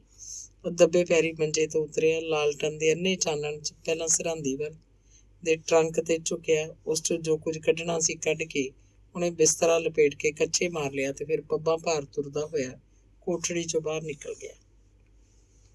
ਬੜੀ ਚੌਕਸੀ ਤੇ ਬੜੀ ਘਬਰਾਹਟ ਨਾਲ, ਜਿਵੇਂ ਕੋਈ ਉਹਦਾ ਪਿੱਛਾ ਕਰ ਰਿਹਾ ਹੋਵੇ। ਉਹਨੂੰ ਬਰਾਬਰ ਇਸ ਗੱਲ ਦਾ ਧੁੜਕੂ ਲੱਗਾ ਸੀ ਕਿ ਮਤੇ ਸਰਦੂਲ ਦੀ ਨੀਂਦਰ ਖੁੱਲ ਗਈ ਹੋਏ ਤੇ ਮੰਜਾ ਖਾਲੀ ਵੇਖ ਕੇ ਉਹਦੇ ਮਗਰ ਉੱਠ ਨੱਸਿਆ ਹੋਵੇ। ਉਹ ਥੋੜੀ ਦੇਰ ਬਾਅਦ ਪਿੱਛਾਂ ਪਰਤ ਕੇ ਤੱਕੀ ਜਾ ਰਿਹਾ ਸੀ। ਸਵੇਰੇ ਜਦ ਸਰਦੂਲ ਦੀ ਜਾਗ ਖੁੱਲੀ ਤਾਂ ਸਭ ਤੋਂ ਪਹਿਲਾਂ ਉਹਦੀ ਨਜ਼ਰ ਮੰਗਤੂ ਦੇ ਮੰਜੇ ਤੇ ਪਈ। ਰਾਤੀ ਜੋ ਨੀਂਦ ਧਾਰ ਕੇ ਸੁੱਤਾ ਸੀ ਕਿ ਸਵੇਰੇ ਉੱਠਦੇ ਹੀ ਮੰਗਤੂ ਨਾਲ ਕੁਝ ਬੜੀਆਂ ਭੇਦ ਦੀਆਂ ਗੱਲਾਂ ਕਰੇਗਾ ਤੇ ਜਿਸ ਦਾ ਫਲ ਰੂਪ ਮੰਗਤੂ ਉਹਦਾ ਦੋਸਤ ਤੋਂ ਛੁੱਟ ਸ਼ਾਇਦ ਰਿਸ਼ਤੇਦਾਰ ਵੀ ਬਣ ਜਾਏਗਾ। ਪਰ ਮੰਜਾ ਖਾਲੀ ਵੇਖ ਕੇ ਉਹਦੀ ਖਾਨਿਓਂ ਗਈ। ਮੰਗਤੂ ਕਿੱਥੇ ਚਲਾ ਗਿਆ? ਤੇ ਅੱਖਾਂ ਮਲਦਿਆਂ ਮਲਦਿਆਂ ਮੰਜੇ ਤੋਂ ਉੱਠ ਕੇ ਸਭ ਤੋਂ ਪਹਿਲਾਂ ਉਹਨੇ ਮੰਗਤੂ ਦਾ ਟਰੰਕ ਵੇਖਿਆ, ਜਿਸ 'ਚ ਮੰਗਤੂ ਦਾ ਕੱਪੜਾ ਲੱਤਾ ਤੇ ਪੈਸਾ ਟਕਾ ਪਿਆ ਹੁੰਦਾ ਸੀ। ਤੇ ਜਦ ਟਰੰਕ ਉਹਨੂੰ ਖਾਲਮ ਖਾਲੀ ਦਿਸਿਆ ਤਾਂ ਹੁਣ ਉਹਨੂੰ ਕੋਈ ਸ਼ੱਕ ਬਾਕੀ ਨਾ ਰਿਹਾ ਕਿ ਮੰਗਤੂ ਬਸੇ ਸ਼ਹਿਰ ਨੂੰ ਛੱਡ ਗਿਆ। ਫਿਕਰ ਤੇ ਪਛਤਾਵੇ ਨੇ ਸਰਦੂਲ ਨੂੰ ਘੇਰ ਲਿਆ। ਭਾਵੇਂ ਪਿੱਛਾ ਕਰਨਾ ਫਜ਼ੂਲ ਸੀ, ਜਦ ਕਿ ਰਾਤ ਤੋਂ ਲੈ ਕੇ ਇਸ ਵੇਲੇ ਤੱਕ ਕਈ ਗੱਡੀਆਂ ਤੇ ਬੱਸਾਂ ਚੱਲ ਚੁੱਕੀਆਂ ਸਨ। ਫਿਰ ਵੀ ਉਹ ਤੋਂ ਸਬਰ ਨਾ ਹੋ ਸਕਿਆ ਤੇ ਉਹ ਸਿੱਧਾ ਰੇਲਵੇ ਸਟੇਸ਼ਨ ਤੇ ਜਾ ਪੁੱਜਾ। ਜਿੰਨੀ ਕੁ ਉਹਦੀ ਵਾਹ ਲੱਗ ਸਕਦੀ ਸੀ, ਪੁੱਛ ਪੜਤਾਲ ਤੇ ਢੂੰਡ ਭਾਲ 'ਚ ਉਸ ਕੋਈ ਕਸਰ ਨਾ ਛੱਡੀ। ਇੱਥੋਂ ਤੱਕ ਕਿ ਇੱਕ ਇੱਕ ਕਰਕੇ ਸਾਰੇ ਮੋਟਰਾਂ ਦੇ ਅੱਡੇ ਵੀ ਉਸ ਗਾਹ ਮਾਰੇ। ਪਰ ਮੰਗਤੂ ਨੇ ਨਾ ਲੱਭਣਾ ਸੀ ਨਾ ਲੱਭਾ। ਨੱਠੋ ਭੱਜੀ ਕਰਦਿਆਂ ਹੋਇਆ ਉਹ ਘੜੀ ਮੁੜੀ ਪਛਤਾ ਰਿਹਾ ਸੀ, ਕਿੰਨੀ ਬੇਵਕੂਫੀ ਹੋ ਗਈ। ਜੇ ਰਾਤੀ ਮੈਂ ਉਸ ਨਾਲ ਸਾਰੀਆਂ ਗੱਲਾਂ ਕਰ ਲੈਂਦਾ, ਜੋ ਕੁਝ ਉਹਨੂੰ ਕਹਿਣ ਲਈ ਦਿਲ 'ਚ ਧਾਰੀ ਬੈਠਾ ਸੀ, ਲੱਗਦੇ ਹੱਥ ਕਹਿ ਦਿੰਦਾ ਤਾਂ ਉਸ ਵਿਚਾਰੇ ਨੂੰ ਸ਼ਾਇਦ ਨੱਸਣ ਦੀ ਲੋੜ ਨਾ ਪੈਂਦੀ। ਪਰ ਹੁਣ ਜਦ ਕਮਾਨ ਚੋਂ ਤੀਰ ਛੁੱਟੀ ਚੁੱਕਾ ਸੀ ਤੇ ਪਛਤਾਵੇ ਨਾਲ ਕੀ ਬਣ ਸਕਦਾ ਸੀ। 12-1 ਵਜੇ ਤੀਕ ਐਵੇਂ ਹੀ ਨਿਰਣੇ ਕਾਲਜੇ ਉਹ ਸੜਕਾਂ ਕੱਚਦਾ ਫਿਰਿਆ। ਉਹਨੂੰ ਖਿਆਲ ਆਇਆ, ਸਭ ਤੋਂ ਪਹਿਲਾਂ ਮੈਨੂੰ ਤੁਲਸੀ ਦੀ ਦੁਕਾਨ ਤੇ ਜਾਣਾ ਚਾਹੀਦਾ ਸੀ। ਹੋਰ ਕਿਤੇ ਜਾਣ ਤੋਂ ਪਹਿਲਾਂ ਮੰਗਤੂ ਉਹਦੀ ਦੁਕਾਨ ਤੇ ਸ਼ਾਇਦ ਗਿਆ ਹੋਵੇ। ਤਨਖਾਹ ਜੋ ਲੈਣੀ ਸੀ ਉਹਨੇ, ਸਿੱਧੀ ਤਰ੍ਹਾਂ ਨਹੀਂ ਤਾਂ ਕੋਈ ਨਾ ਕੋਈ ਬਹਾਨਾ ਕਰਕੇ ਘਰੋਂ ਤਾਰ ਆਈ ਹੈ ਜਾਂ ਹੋਰ ਕੁਝ ਕਹਿ ਕੇ ਉਹਨੇ ਤੁਲਸੀ ਪਾਸੋਂ ਕੁਝ ਨਾ ਕੁਝ ਰੁਪਏ ਜ਼ਰੂਰ ਲਏ ਹੋਣਗੇ। ਇਹਨਾਂ ਹੀ ਚਲਾਵੇਂ ਤੇ ਬੇਸਿਰ ਪੈਰ ਜੇ ਖਿਆਲਾਂ ਨੇ ਉਹਦੀ ਰਿਕਸ਼ਾ ਨੂੰ ਤੁਲਸੀ ਦੀ ਦੁਕਾਨ ਵੱਲ ਮੋੜਿਆ। ਦੁਕਾਨ ਤੇ ਜਾ ਪੁੱਜਾ। ਇਹ ਤੋਂ ਪਹਿਲਾਂ ਕਿ ਤੁਲਸੀ ਉੱਤੇ ਕੋਈ ਸਵਾਲ ਕਰਦਾ, ਉਲਟਾ ਤੁਲਸੀ ਨੇ ਉਸ ਉੱਤੇ ਸਵਾਲ ਚੁੱਕ ਦਿੱਤਾ। ਕਹੋ ਸਰਦੂਲ ਭਈਆ, ਮੇਰੇ यार कहाँ मर लिया वे तेरा छोकरा, सवेर ਦੇ ਬਾਟ ਦੇਖਤੇ ਰਹਿ ਗਿਆ ਮੈਂ ਤੂੰ। ਤੇ ਜਦ ਸਰਦੂਲ ਪਾਸੋਂ ਤੁਲਸੀ ਨੂੰ ਪਤਾ ਲੱਗਿਆ ਕਿ ਉਹ ਸਵੇਰੇ ਤੋਂ ਲਾਪਤਾ ਤਾਂ ਠੋਡੀ ਖੁਰਕਦਾ ਬੋਲਿਆ, ਅਰੇ ਮੇਰੇ यार ये तो घना फजीता हो गया, जाने कैसा घास लेटी छोकरा लाकर तूने मेरे मारे दौरे गाल दिया। उधर गाहक मेरा लहू पीवा, इधर दूध की कड़ाही चढ़ान वाली पड़ी है, अब कैसे चलेगा। ਸਰਦੂਲ ਵੀ ਅੜੀ ਥੋੜੀ ਆਸ ਵੀ ਨਿਰਾਸ਼ਾ 'ਚ ਬਦਲ ਗਈ ਤੇ ਉਹ ਉੱਥੋਂ ਪਿਛਲੇ ਪੈਰੀ ਭੱਜ ਉੱਠਿਆ। ਤੁਲਸੀ ਆਵਾਜ਼ਾਂ ਹੀ ਮਾਰਦਾ ਰਹਿ ਗਿਆ, ਅਰੇ ਸੁਣ ਤੋ ਮੇਰੇ यार। ਅੰਗ 12ਵਾਂ। ਭਾਵਾਵੇਸ਼ ਦੀ ਹਾਲਤ ਵਿੱਚ ਕਈ ਵਾਰ ਐਸਾ ਕੁਝ ਕਰ ਗੁਜ਼ਰਦੇ ਹਾਂ ਜਿਹੜਾ ਜਜ਼ਬਾਤੀ ਹਨੇਰੀ ਥੰਮਣ ਤੋਂ ਬਾਅਦ ਸਾਨੂੰ ਸੁਪਨਾ ਜਿਹਾ ਜਾਪਣ ਲੱਗ ਪੈਂਦਾ ਹੈ। ਮੰਗਤੂ ਜਦ ਰੇਲਵੇ ਸਟੇਸ਼ਨ ਤੇ ਪੁੱਜ ਕੇ ਬੈਂਚ ਤੇ ਬੈਠ ਗਿਆ ਤਾਂ ਉਹਨੂੰ ਇਹ ਸਾਰਾ ਕੁਝ ਸੁਪਨਾ ਜਿਹਾ ਹੀ ਮਾਲੂਮ ਹੋ ਰਿਹਾ ਸੀ। ਉਹਦੇ ਅੰਦਰੋਂ ਸਵਾਲ ਉੱਠ ਰਹੇ ਸੀ ਕਿ ਸੱਚੀ-ਮੁੱਚੀ ਇੱਕ ਗੁੱਝਾ ਭੇਦ ਸਰਦੂਲ ਨੂੰ ਮਾਲੂਮ ਹੋ ਗਿਆ ਤੇ ਕੀ ਇਸ ਕਰਕੇ ਮੈਂ ਇਸ ਸ਼ਹਿਰ ਨੂੰ ਛੱਡ ਰਿਹਾ, ਪਰ ਕਿੱਥੇ ਜਾ ਰਿਹਾ ਜਾਂ ਜਾ ਕੇ ਕੀ ਕਰਾਂਗਾ। ਮੁੱਢੋਂ ਸੁੱਢੋਂ ਫੇਰ ਕੰਮਕਾਰ ਦੀ ਭਾਲ। ਇਹਦਾ ਮਤਲਬ ਹੋਇਆ ਮੇਰੀ ਸਾਰੀ ਉਮਰ ਬਸ ਕੰਮ ਢੂੰਡਦਿਆਂ ਕੰਮ ਛੱਡਦਿਆਂ ਬੀਤ ਜਾਏਗੀ। ਕੀ ਦੁਨੀਆ 'ਚ ਹੋਰ ਵੀ ਕੋਈ ਮੇਰੇ ਵਰਗਾ ਬਦਨਸੀਬ ਜਾਂ ਬੇਵਕੂਫ ਹੋਏਗਾ? ਕਿਤੇ ਸੱਚਮੁੱਚ ਹੀ ਤਾਂ ਮੇਰੇ ਦਿਮਾਗ 'ਚ ਕੋਈ ਖਰਾਬੀ ਨਹੀਂ ਪੈਦਾ ਹੋ ਗਈ। ਸਰਦੂਲ ਵਰਗਾ ਦੋਸਤ ਛੱਡ ਕੇ ਤੇ ਇਸ ਤਰ੍ਹਾਂ ਚੋਰਾਂ ਵਾਂਗ ਨੱਸ ਕੇ ਮੈਂ ਉੱਠ ਤੁਰਿਆ। ਇਹੋ ਜਿਹਾ ਪਾਗਲਪਣ ਹੋਰ ਵੀ ਕੋਈ ਕਰਦਾ ਹੋਏਗਾ। ਇਹਨਾਂ ਖਿਆਲਾਂ 'ਚ ਪਲਸੇਟੇ ਖਾਂਦਿਆਂ ਉਹਨੇ ਕਿੰਨਾ ਕੁ ਵਕਤ ਗੁਜ਼ਾਰ ਦਿੱਤਾ, ਉਹਨੂੰ ਕੋਈ ਪਤਾ ਨਹੀਂ। ਉਸੇ ਇੱਕ ਵਾਰੀ ਅੱਖਾਂ ਝਪਕੀਆਂ, ਆਲੇ ਦੁਆਲੇ ਤੱਕਿਆ। ਸਟੇਸ਼ਨ ਤੇ ਕਾਫੀ ਭੀੜ ਭਾੜ ਸੀ। ਲਾਗਲੇ ਬੈਂਚ ਹੇਠ ਇੱਕ ਕਾਲਾ ਜਿਹਾ ਕੁੱਤਾ ਨਿਸਰ ਲੇਟਿਆ ਸੀ, ਜਿਸ ਵੱਲ ਤੱਕ ਕੇ ਸੋਚਣ ਲੱਗਾ, ਮੇਰੇ ਨਾਲੋਂ ਤਾਂ ਇਹ ਕੁੱਤਾ ਚੰਗਾ ਜਿਹੜਾ ਕਿੰਜ ਬੇਫਿਕਰੀ ਦੀ ਨੀਂਦ ਸੁੱਤਾ ਹੋਇਆ। ਕੀ ਮੇਰੇ ਨਸੀਬਾਂ 'ਚ ਕੁੱਤੇ ਜਿੰਨਾ ਅਮਨ ਚੈਨ ਵੀ ਨਹੀਂ ਲਿਖਿਆ ਹੋਇਆ?